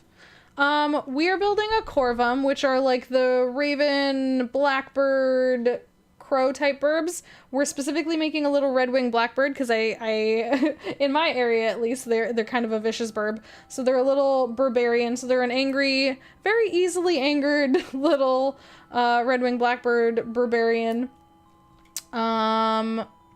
And yeah, then we're going Urban Bounty Hunter. So now we have Thieves' Tools and a dice set and Ears to the Ground. Character details. I mean, I assume they're kind of like neutral-ish. saved from the darkness, I'm assuming. Lawful neutral? Neutral? jealous and steel, but my true love You want to do a Blue Jay? Do it! That's a good one. We were discussing Blue Jays. Blue Jays are so pretty. Yeah, so now, what were some of the ones? I think Dustin really wants to do a chicken with a really thick Western accent. What are we listening to? We're listening to a Adventure Zone remix, an Adventure Zone playlist. I really love those. So that was Crystal Kingdom. If you've listened to the Adventure Zone at all, the Crystal Kingdom arc has some, what are they called? The robots that sing, what are they called? Vocaloids? Has some Vocaloid songs, which are really, really good. Lawful neutral, you think? Yeah, it's definitely somewhere in the neutral zone. Blue Jays molt their whole head and then look angry. Oh my god, that's amazing. Like an angry little blue vulture. I didn't know that. That's so cute. That's so funny. You haven't listened to it yet? You haven't listened to Adventure Zone, Jake? You should give it a shot. It's really, really good. He might have gone to bed. Dustin, did you go to sleep? He might have gone to sleep. He's been sick at home today. So he might have gone to bed. I think he's been falling in and out of sleep. Our sweet sleepy boy. Lifestyle. Wretched. Want to be an eagle harpy. That's a fun one. I hope he's getting sleep too. Yeah. Wretched, squalid, poor, modest, comfortable, wealthy, aristocratic. Definitely not. I guess we can go with like modest. He's got back from a dog walk. Yes, I did. I'm laying back down. Okay, rest. Get some rest. Yeah, I agree. Modest. Labrat, me and you. We're on the same page. Same page. Physical characteristics. Hair. Feathers. Skin. Feathers. Does this count? Am I doing this right? Guys, am I doing this right? Is this how you do it? You want to be a cowpoke chicken pals with... Oh, you guys would be really good together. You guys would be really funny playing together. So when are we arranging this game? When are we arranging this, this coop escape? Doing an old miner. That's what you were doing. I couldn't remember what it was. That'd be fun.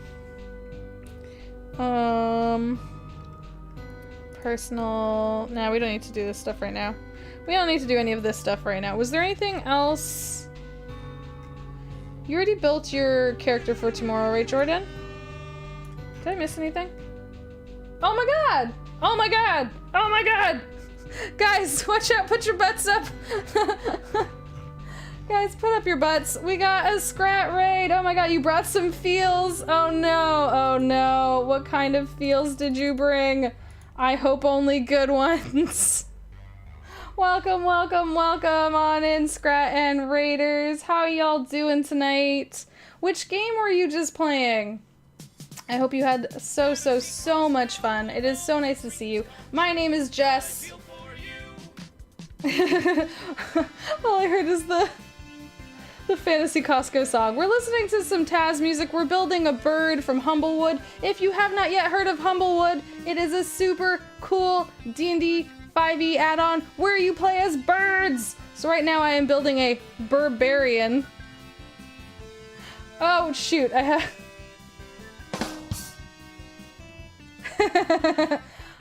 yeah, we're building a little angry bird Barbarian. This is Humblewood if you haven't seen it yet. So we're building that because I'm going to be playing in a little Humblewood Burb game. But anyways, I hope you guys are all having a really good night. Thanks for stopping in. You have so many birds you want to play. I know, there's so many good ones. Playing an angry little Barbarian.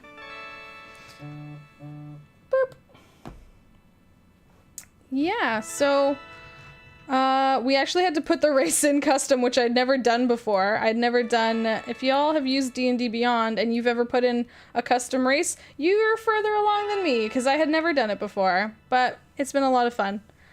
And I'm really glad all these folks here have been lovely and they have been helping me. We rolled some dice on camera. Then I turned that camera off. We went with the Urban Bounty Hunter background. Took some thieves tools.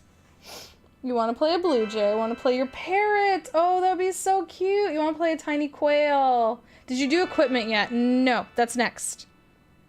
That's next. What do we want to do for equipment? Oh, I think Kit said we could take double the starting money. Jordan, confirm. Did we say double the starting money?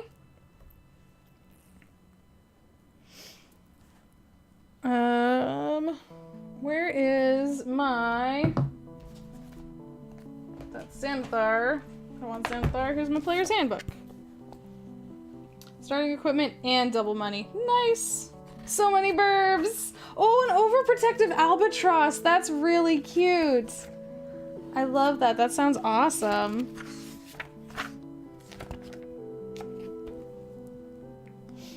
Do do do do do do do.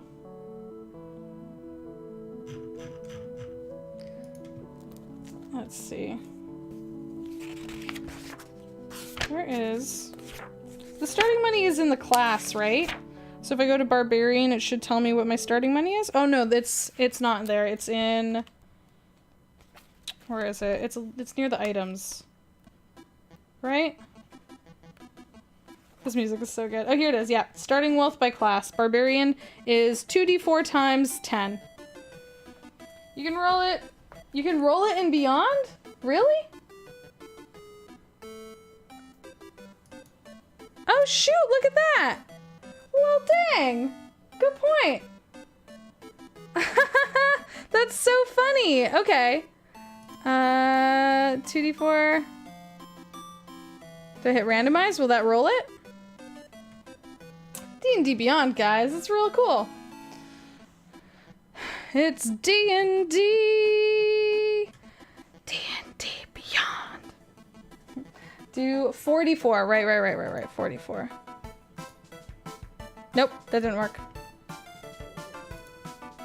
Why won't it let me do... No, that does not... Fudge it, I'm rolling them in real life, guys. You can just randomize and then add the... Oh, hit randomize? I'm gonna roll, because it's not letting me roll. Just do 2d4 and we can add it after. Yeah. Listen, I have all these pretty dice. I might as well get to roll them. Here, I'll even turn it back on. Look at all our pretty dice! We have the Kraken unicorn poops. And I actually don't remember what these ones are called.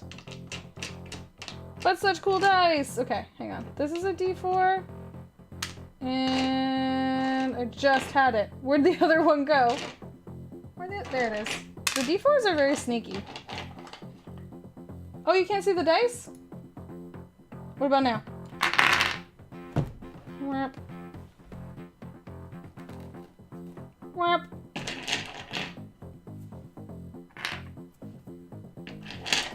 Boom, bang. Oof. Hope that's not too loud in your ears. Okay, let's do it. Let's roll them. Sweet, it's 2d4 twice though. So it is a 2 and a 4, so 6. And oh, 2 4s! Dang! We rich! We rich! So 14. So 140, because it's times 10. 14 times 10, 140. 140 gold! Thank you, Kraken Dice. Kraken? Kraken? Kraken? Kraken? Anyone? Correct pronunciation? Is this my sigil? Sigil? It's one of those things. Look at this. This little birb's so cute. This little birb's so cute. Crack in. Crack in. What's your weapon of choice? Well, okay, we have to keep in mind, hang on, there is a note here based on being a burb. We have the glide feature, which means that we can glide, but we're not allowed to have certain things. Hang on, you cannot glide while you are carrying heavy weapons or wielding a shield, and you cannot wear heavy armor. Heavy armor not a problem because we're a barbarian. As a barbarian, no heavy armor. But we can't go with a heavy weapon because then we can't. So a longsword? Longsword is light. What are good, not heavy but strong weapons? Heavy weapon is like a barbarian's jam. But then I can't.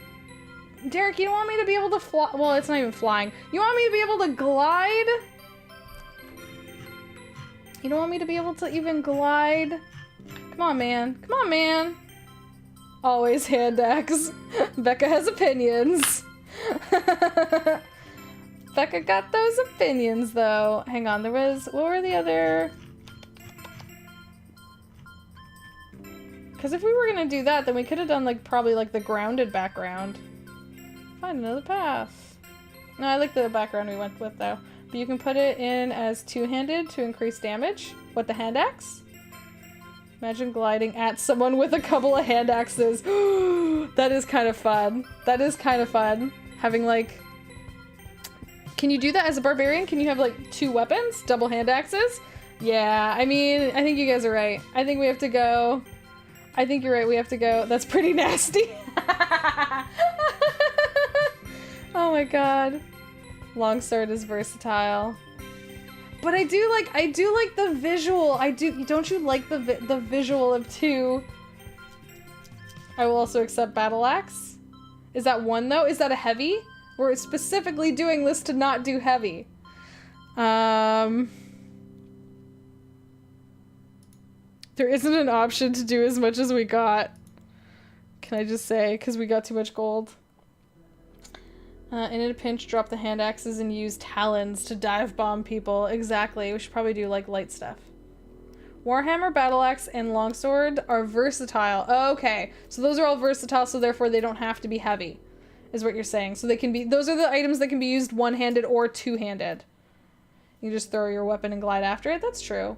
You can also just stow the heavy weapon and then jump. This is true. This is true. You have good points. Hand axes can be thrown, though. I love this conversation happening right now. I love this discussion. Oh my gosh. Oh my gosh, can I just say, I appreciate all of you and all of your opinions on how, what the best barbarian weapons are. It's so wonderful and it makes me so happy. Can I just say, this makes me very happy. Yeet the long sword! Oh gosh. Oh gosh, oh gosh, oh gosh. Oh my god. Yeah, you guys are making it hard. Well, there it is. I don't know. I'm having a hard time because I do like both the imagery of sort of 2 hand axes or like a long sword, which you just like, okay, because you know, like, have you ever seen when someone throws down their sword and it just like plants perfectly in the ground? I used to do that. Oh my god, when I used to work outdoors doing landscaping, we would always have small knives and like things on us for working with like the plant matter and cutting things, and I would always have like an item on me and you would just toss it into, like the goal would be to like dig it as deep into the ground. So I just imagine them like tossing the sword down and like burying it in the ground, flying down to it, and then like retrieving it, you know what I mean? Like pulling it back out. Almost like you're unsheathing it out of the ground.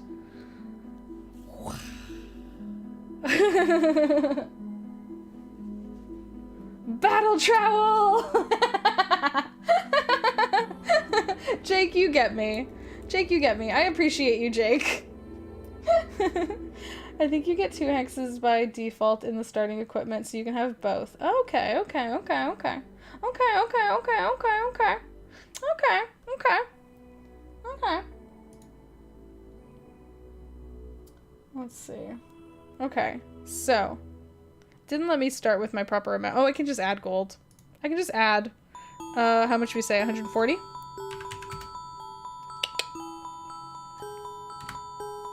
Did that work? Next. No, back! Yeah, 140. Okay, and then starting equipment. Equipment. Oh yeah, hey, look at that! Barbarian starting equipment. A great axe or any martial melee. 2 hand axes! Boom! Boom, y'all called it. Y'all called it. It was right there. 2 hand axes. An explorer pack with 4 javelins. Frick yeah, I'm just gonna throw javelins at shit. Team hand axe. Okay, so hang on.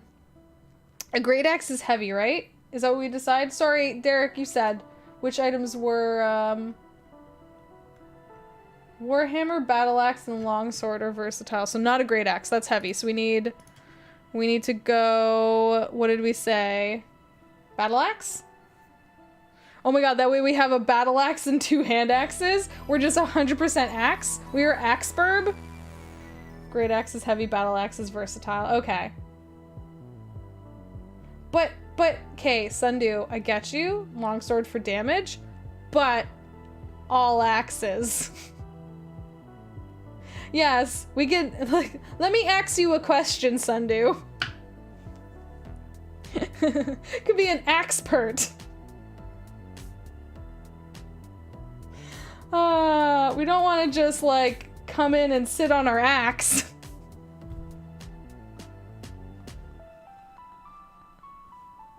Oh no! All access. Oh no! Oh my god, it's decided. I'm sorry, I'm sorry, I'm sorry. There's just too many good puns. Corvid aren't elegant sword fighter. They are stabby stab stab. I support the axe. Thank you, AF. Thank you. Axe makes you an axe hole. Makes you axe holes. I love it. Okay, so we have a battle axe, 2 hand axes, and 4 javelins. I think we have enough weapons. I think we might maybe have enough weapons. I think we might be okay. I think we might maybe be okay for weapons. Oh boy. Oh boy. I'm laughing way too much at all our dumb axe puns right now. They were all excellent.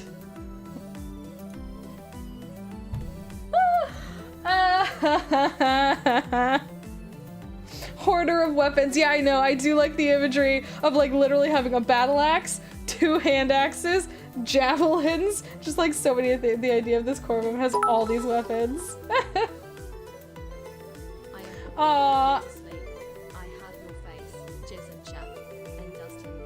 I can just barely hear. I don't know why the volume is so turned down on that. I have to figure it out. But thank you so much for hanging out, AF. Thank you so much for being excited about all the burbs with us. Have a super, super, super, super good night. Seriously, heart your face. Hopefully I'll see you around. Thank you so, so, so much for those biddies. And thank you so much even more just for being here. Love having you here. I hope you have a really good night and get lots of rest. And we'll see you later. Bye. Heart your face. Bye, bye, bye, bye, bye. An axe for any occasion. Yep. Now, do your clothes have open shoulders to display the... Yes! Can we... Like, the only problem is I don't think we could I think it'd be so much fun as we got angrier, we got more like red. But that's not really a thing that the Burbs actually do. But it would be cool if we could do something like that, you know what I mean? Hello, I'm here with the Scrat Raid. Hey, Stallfire Wolf. Thank you for the pounds, I super appreciate it. And thank you to everyone who came in with Scrat. I really, really appreciate y'all coming in. I hope y'all had fun in Scrat's channel. Thanks for hanging out with us while we're building some nonsensical Burb D&D characters. I hope y'all are having a really, really lovely night. We are a silly bunch, and you are all welcome to hang out with us for tabletop RPGs and video games and all the good silly nonsense. And thank you if you just like to sit and be quiet and chill and lurk. That's still appreciated too. You don't have to be loud and vocal all the time. But you're also welcome to join the conversation. If you got opinions on axes, let us know. Maybe you have red underfeathers? Ooh, and then you show it when you're raging? I do like that imagery.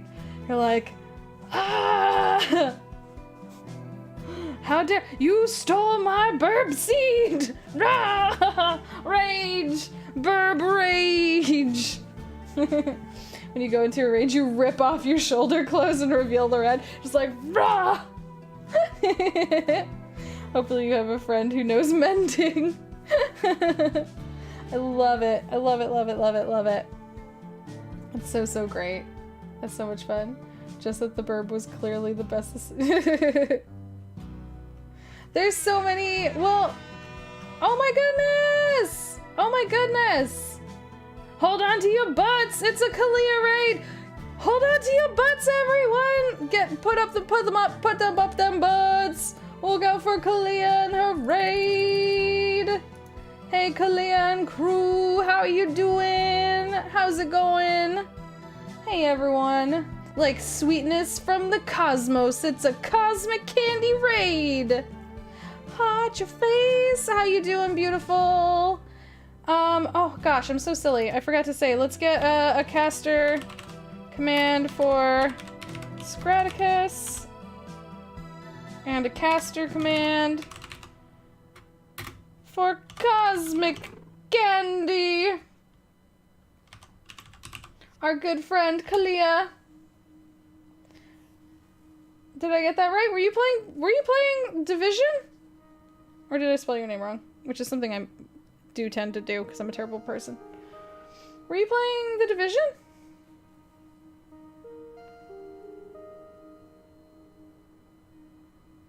I think I got it. I think I spelled it right. We're good. We just finished Division 2, but we followed your lead yesterday. We played some studding. You did? You played studding? Did you love it? What kind of witch did you make? Oh, tell me about your witch. Oh my goodness. That makes me so, so happy. I'm so glad that other people are getting to play and enjoy studding. That's wonderful. For anyone that Dustin or actually Kalia, you're a mod too. Dustin or Jason or Kalia, I think we have a command for studding. I think it might be Anna. We loved it. We made a Stars and Shadow witch that lived in an old lighthouse by the sea.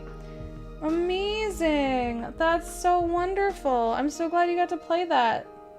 So yeah, our good friend Anna made a beautiful game called Studding in which you play as a witch and you kind of come into your space of like power and like you specialize your kind of magic and like you kind of, oh, that's so wonderful. That sounds so cool. I love the old lighthouse by the sea. That's wonderful. Well, thanks for coming on in. Welcome everyone from Scrat's channel. Welcome everyone from Kalia's channel. We are almost done. I think we're near the end of stream right now. We are just picking up our final items. We're building a character for a Humblewood game we're going to be playing in tomorrow on our good friend Kit's channel. So Humblewood, if you haven't seen it yet, is a D&D 5e adaptation where you can play as Burbs. So we are currently building a Barbarian. A Barbarian, but they're a bird, get it? Haha, Burb. You better come watch. Yeah, we need a command. If any of the mods in chat want to build a command, to send everyone over to Kit's channel. That's something we have to do. What time are you playing tomorrow? It's at 8 p.m. EST on Tuesdays. 8 p.m. EST on Tuesdays. We'll be working on this. So I'll be playing my little Red Wing Blackbird Barbarian, and Jordan is playing an Artificer. Are you a Luma? A Luma Artificer?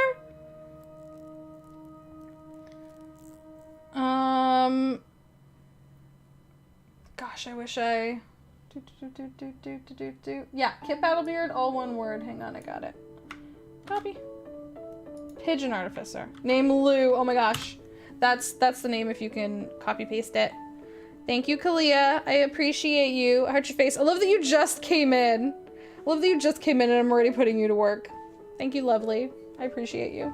You might be able to watch, but it's a bit late. I know. You have class until 8? Oh no. He's like a car mechanic? Oh my god, Lou! Oh my god, that's so great! I didn't realize that. That's so funny. So yeah, we were almost done. We rolled gold and we decided to go all axe. We went really axe intensive. We got a battle axe, 2 hand axes, and 4 javelins. We have plenty of weapons. Doing pretty good on the weapons. We have a patch of gold, a set of clothes appropriate to your duties. What's in the explorer's pack? Backpack, bedroll, mess kit, tinderbox, torches, rations, water skin, and it has a rope. Well, that's handy. So we have a bunch of gold. Do we want to buy any special items? Do we want to get any special items? What do y'all think? What are good? Are there any really good barbarian items for under 140 gold? What should we look at? You want to buy those thieves tools? Oh, I have thieves tools. Oh wait, you're right. No, did we end up getting them? Did we end up getting thieves tools? Because we had them. Oh, we have proficiency in them, but we didn't get a set of them. Is that what you're saying? Oh, health potion. That's a good idea. You're right, because we got proficiency of thieves tools, but we didn't get a set. You're right. Thank you, thank you, thank you. Thank you, thank you. I appreciate you guys. What would I do without you? What would I do without all of you? I wouldn't build characters very well, that's the truth. Okay, so we have thieves tools now, I think. What else? Approval for the new kit command? Go watch Humblewood with Kit's channel, that's perfect! Exclamation point kit, I love it! Thank you so much, Kalia. Kalia, you're the best. Have I told you lately that you're wonderful and I heart your face? I heart your face! Thank you, thank you, thank you, thank you, thank you. The background doesn't always give you items you're proficient in. Yeah, I didn't, you're right. I didn't think of that. But you're absolutely right. You're very smart. You're a smarty pants. Smarty pants.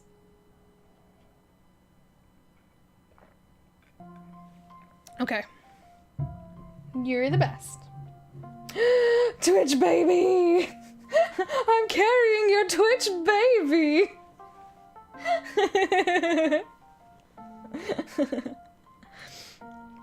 What are other fun items? What did we say? Health potion. Right. Someone said potion. Rings, rod, potions. Ooh, what else is... Potion of climbing, oil of slipperiness, filter of love. Y'all, do we want to go romancing? Do you want to do any romancing? The next 10 minutes... The next time you see a creature in the next 10 minutes, you become charmed. Oh my gosh. Potion of acid resistance, animal friendship, cold resistance, fire, force, growth, healing. How much? Why doesn't it say the cost? Guys, how much it cost? Where we see prices? Fine clothes.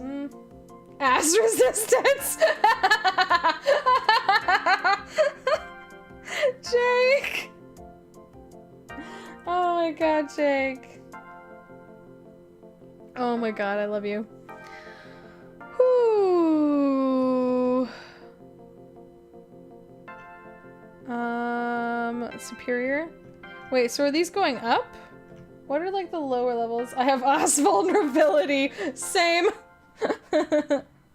Potion of healing is under common items. Where do you see that?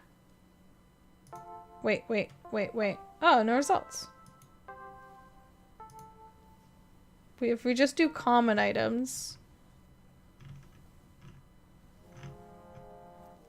Load more. Oh my god, there's a blunderbuss? What? Brew supplies. Bucket. Burglar pack. A camel? Can I buy a camel? Can I buy a camel? Please, can I has camel?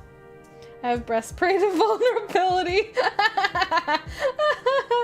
Oh my god, Clea. Oh my god, Clea, yes. Oh my goodness. Chest. Let's buy a chest. Vroom vroom. Climber's kit, clothes, club, cobbler. Do we want to fix shoes? Does anyone wear shoes? Do birds wear shoes? You can just type potion into the search bar to find it. Thank you. Thank you. I appreciate you. Let's do... There it is! Thank you, thank you, thank you. So that's worth 50 gold.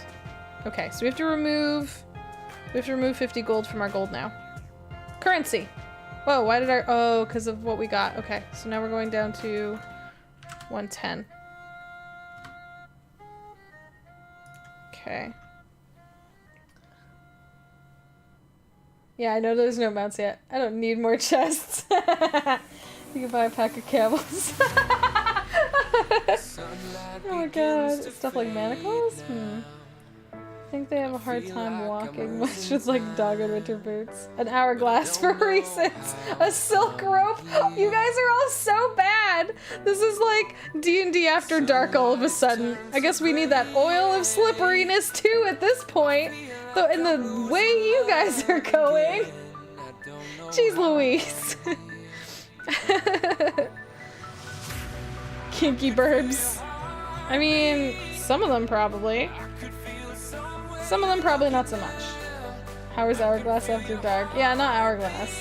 More the silk rope, the manacles. I guess I was thinking of an Hourglass figure. Sorry.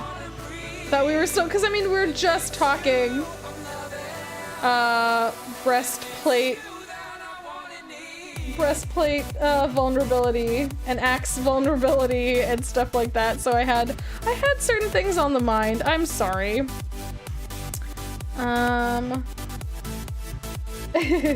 never said how you got your info on the bounties. I think the eagles, they may... Oh yeah, while they're falling, if they don't finish in time, they splat. It's the ultimate snuff play. Oh, I don't know how this music changed.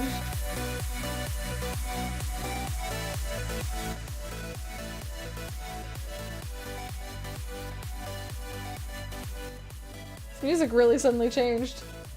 Where was my mind? I'm sorry. I feel like, listen, y'all directed me. Y'all steered me in that direction. Let's be real.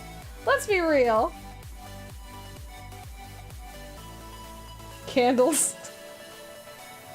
I was getting your dance on. Do you want me to turn it back up?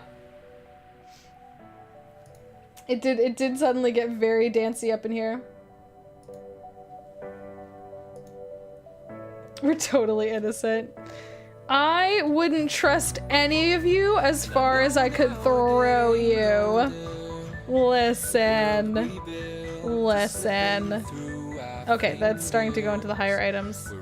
For a second, I don't know what a yarding is, but for half a second I read yeeting, and I was like, yeet! Chain, flask, oh my goodness. All y'all's. What's a Zalcoon? And a Zekloa. Yuan yarding. Oh, whip! Oh no! Oh no! Oh gosh. Wand of smiles, that's fun. Wand of scowls. Oh gosh. Wand of pyrotechnics, wand of conducting, wand sheath. Walloping ammunition? Veteran's cane, unbreakable arrow, truth serum. Truth serum is fun. Wand sheath, I know, I read that too. It's from the Tomb of Annihilation. Interesting.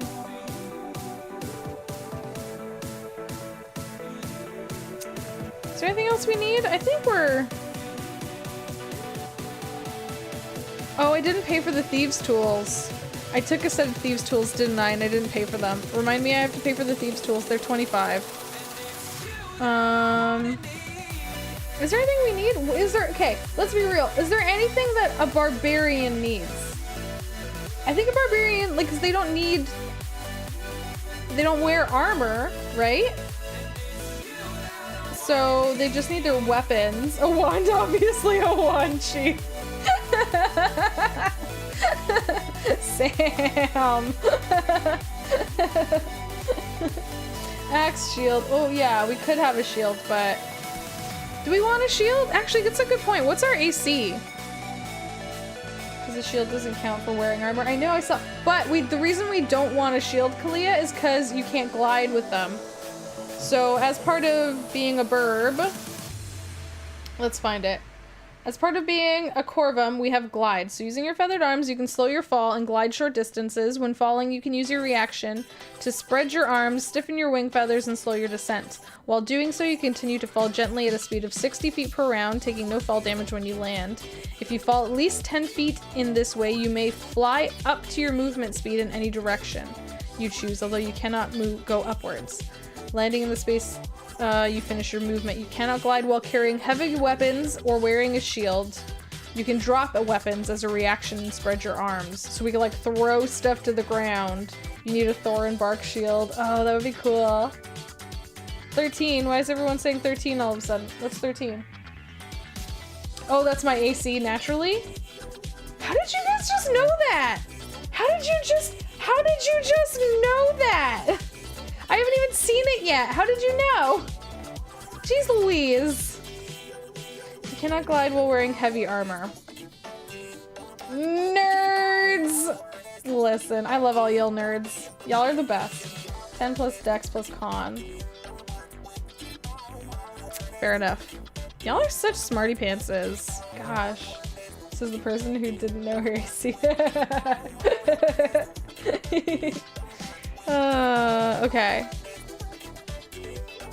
Soap! We definitely need soap, right? Soap? Soap?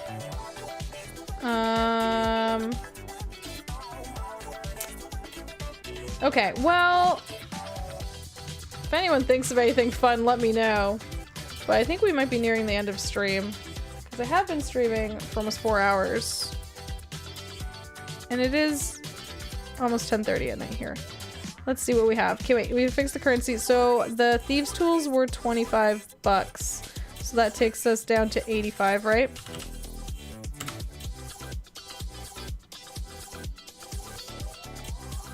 I prefer rest over soap. I think you just strap the shield to your back before you jump, but wouldn't you still be too heavy to glide? Isn't that kind of why it said you couldn't do it? Well, see, Jake, that's why we were talking about, like, throwing down our sword. Or throwing down, like, it says you kind of have to, like, throw. Soap is the most important, right, Sam? We don't want to be stinky. You can't be wielding it. But then wouldn't you still be, like, encumbered? I guess if you're not encumbered. I guess that's what you're saying, right? If you're not encumbered. Let's see what we got. Let's see what we got so far.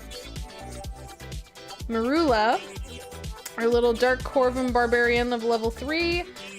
We have +3 strength, +2 dex, +1 con. You're right, our AC is 13, because y'all are such a bunch of smarty pantses. So you're right, we should... Is there an item we can have for 85 bucks or less that will improve our AC?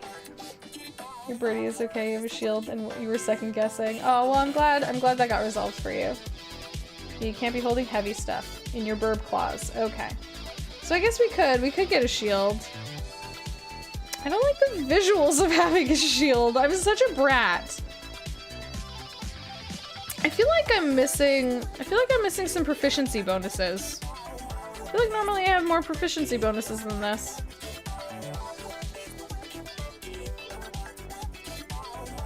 Ooh, and we have to like put on our equipment, right? We have to like equip our items to see what we have. Gosh, my like passive things are so bad. Oh boy.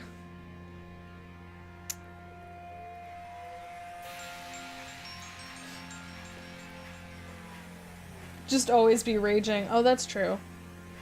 Hashtag Team Shield. Jeez, everyone thinks Shield? Barbarians don't have a lot of skills. Okay. Usually 2 for class, 2 for background, maybe 1 for race. Okay. Always rage and have effectively 58 HP. I only have 29 HP. Oh, because it's... Okay, I see what you're saying. That was like, oh. Resistances, immunities, and vulnerabilities.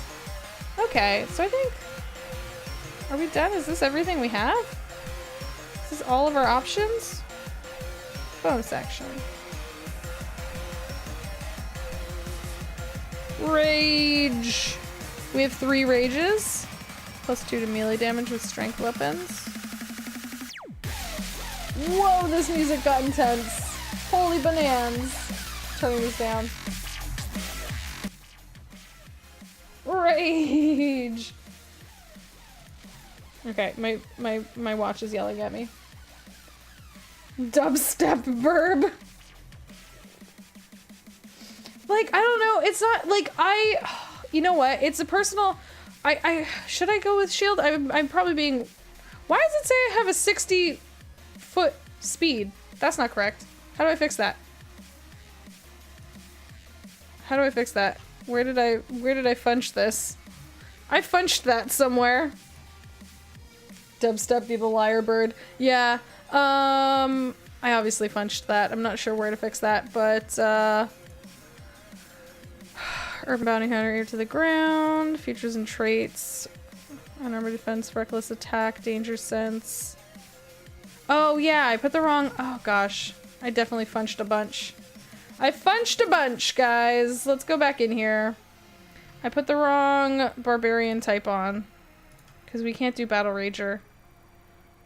We were gonna do Storm Herald, and then we were being offered a custom Forest Storm Herald. So that was gonna happen. And then in here, it says 30. Why did that not work? I put 30 in. Look, y'all can see I did it. I did the right one. I'm technically in your campaign. Yeah. But look, I put the speed in. I put the speed in as 30. You can't see... Are the dice in the way?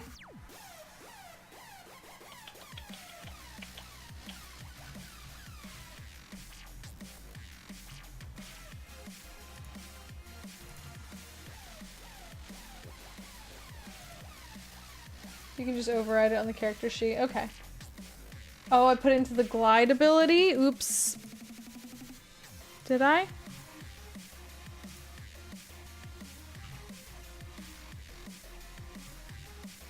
Edit.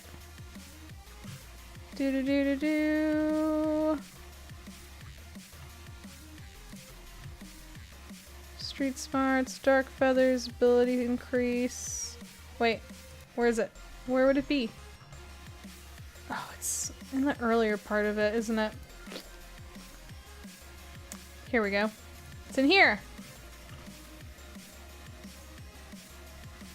View details page.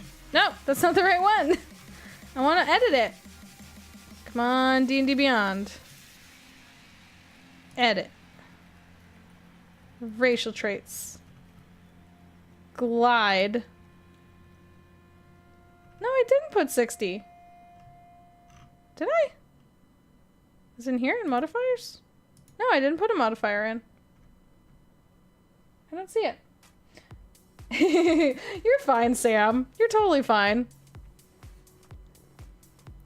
Yeah, I thought maybe I put it in here too. I thought you were right, cause it does say 60 in here. That's really weird. I don't know where it's getting that from. Maybe it was in the wrong... Maybe it was in the incorrect Barbarian type I chose? It was speed spot. Yeah, but I thought it was a birder. It says 30. It says 30.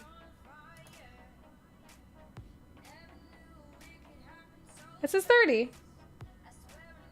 It says 30. Oh, it already had a... Get rid of the... Oh. So get rid of this? Just remove the fixed value. Delete. Save.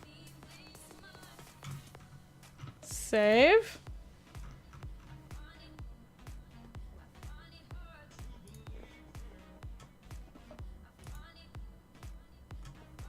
Ah, you got it. You're right. Good job. There we go. Okay, I can't help but feel like this character is very, very not ready for the world. Can I just say? I feel really nervous about this character. Am I the only one? I feel like so nervous.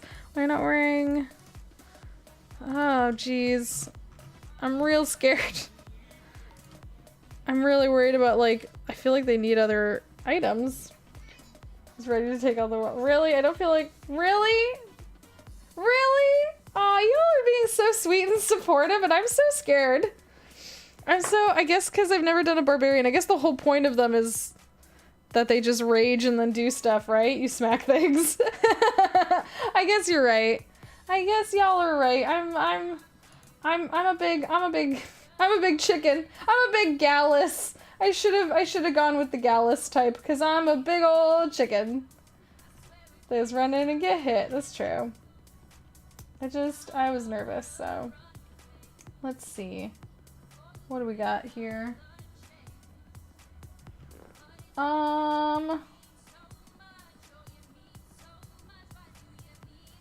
Ooh, I have a fun one. Okay, guys. My character will keep yours alive. Yes, please. You're playing the cleric? You're gonna be real nice and keep me alive? Maybe. Are you a gallus? I'm trying to remember. Wasn't someone was gonna be a chicken, I thought, right? Fly free! Don't overthink the barbarian. You guys are so great. Gallus cleric! Oh my god, I love it. I love it. Okay. Okay, guys.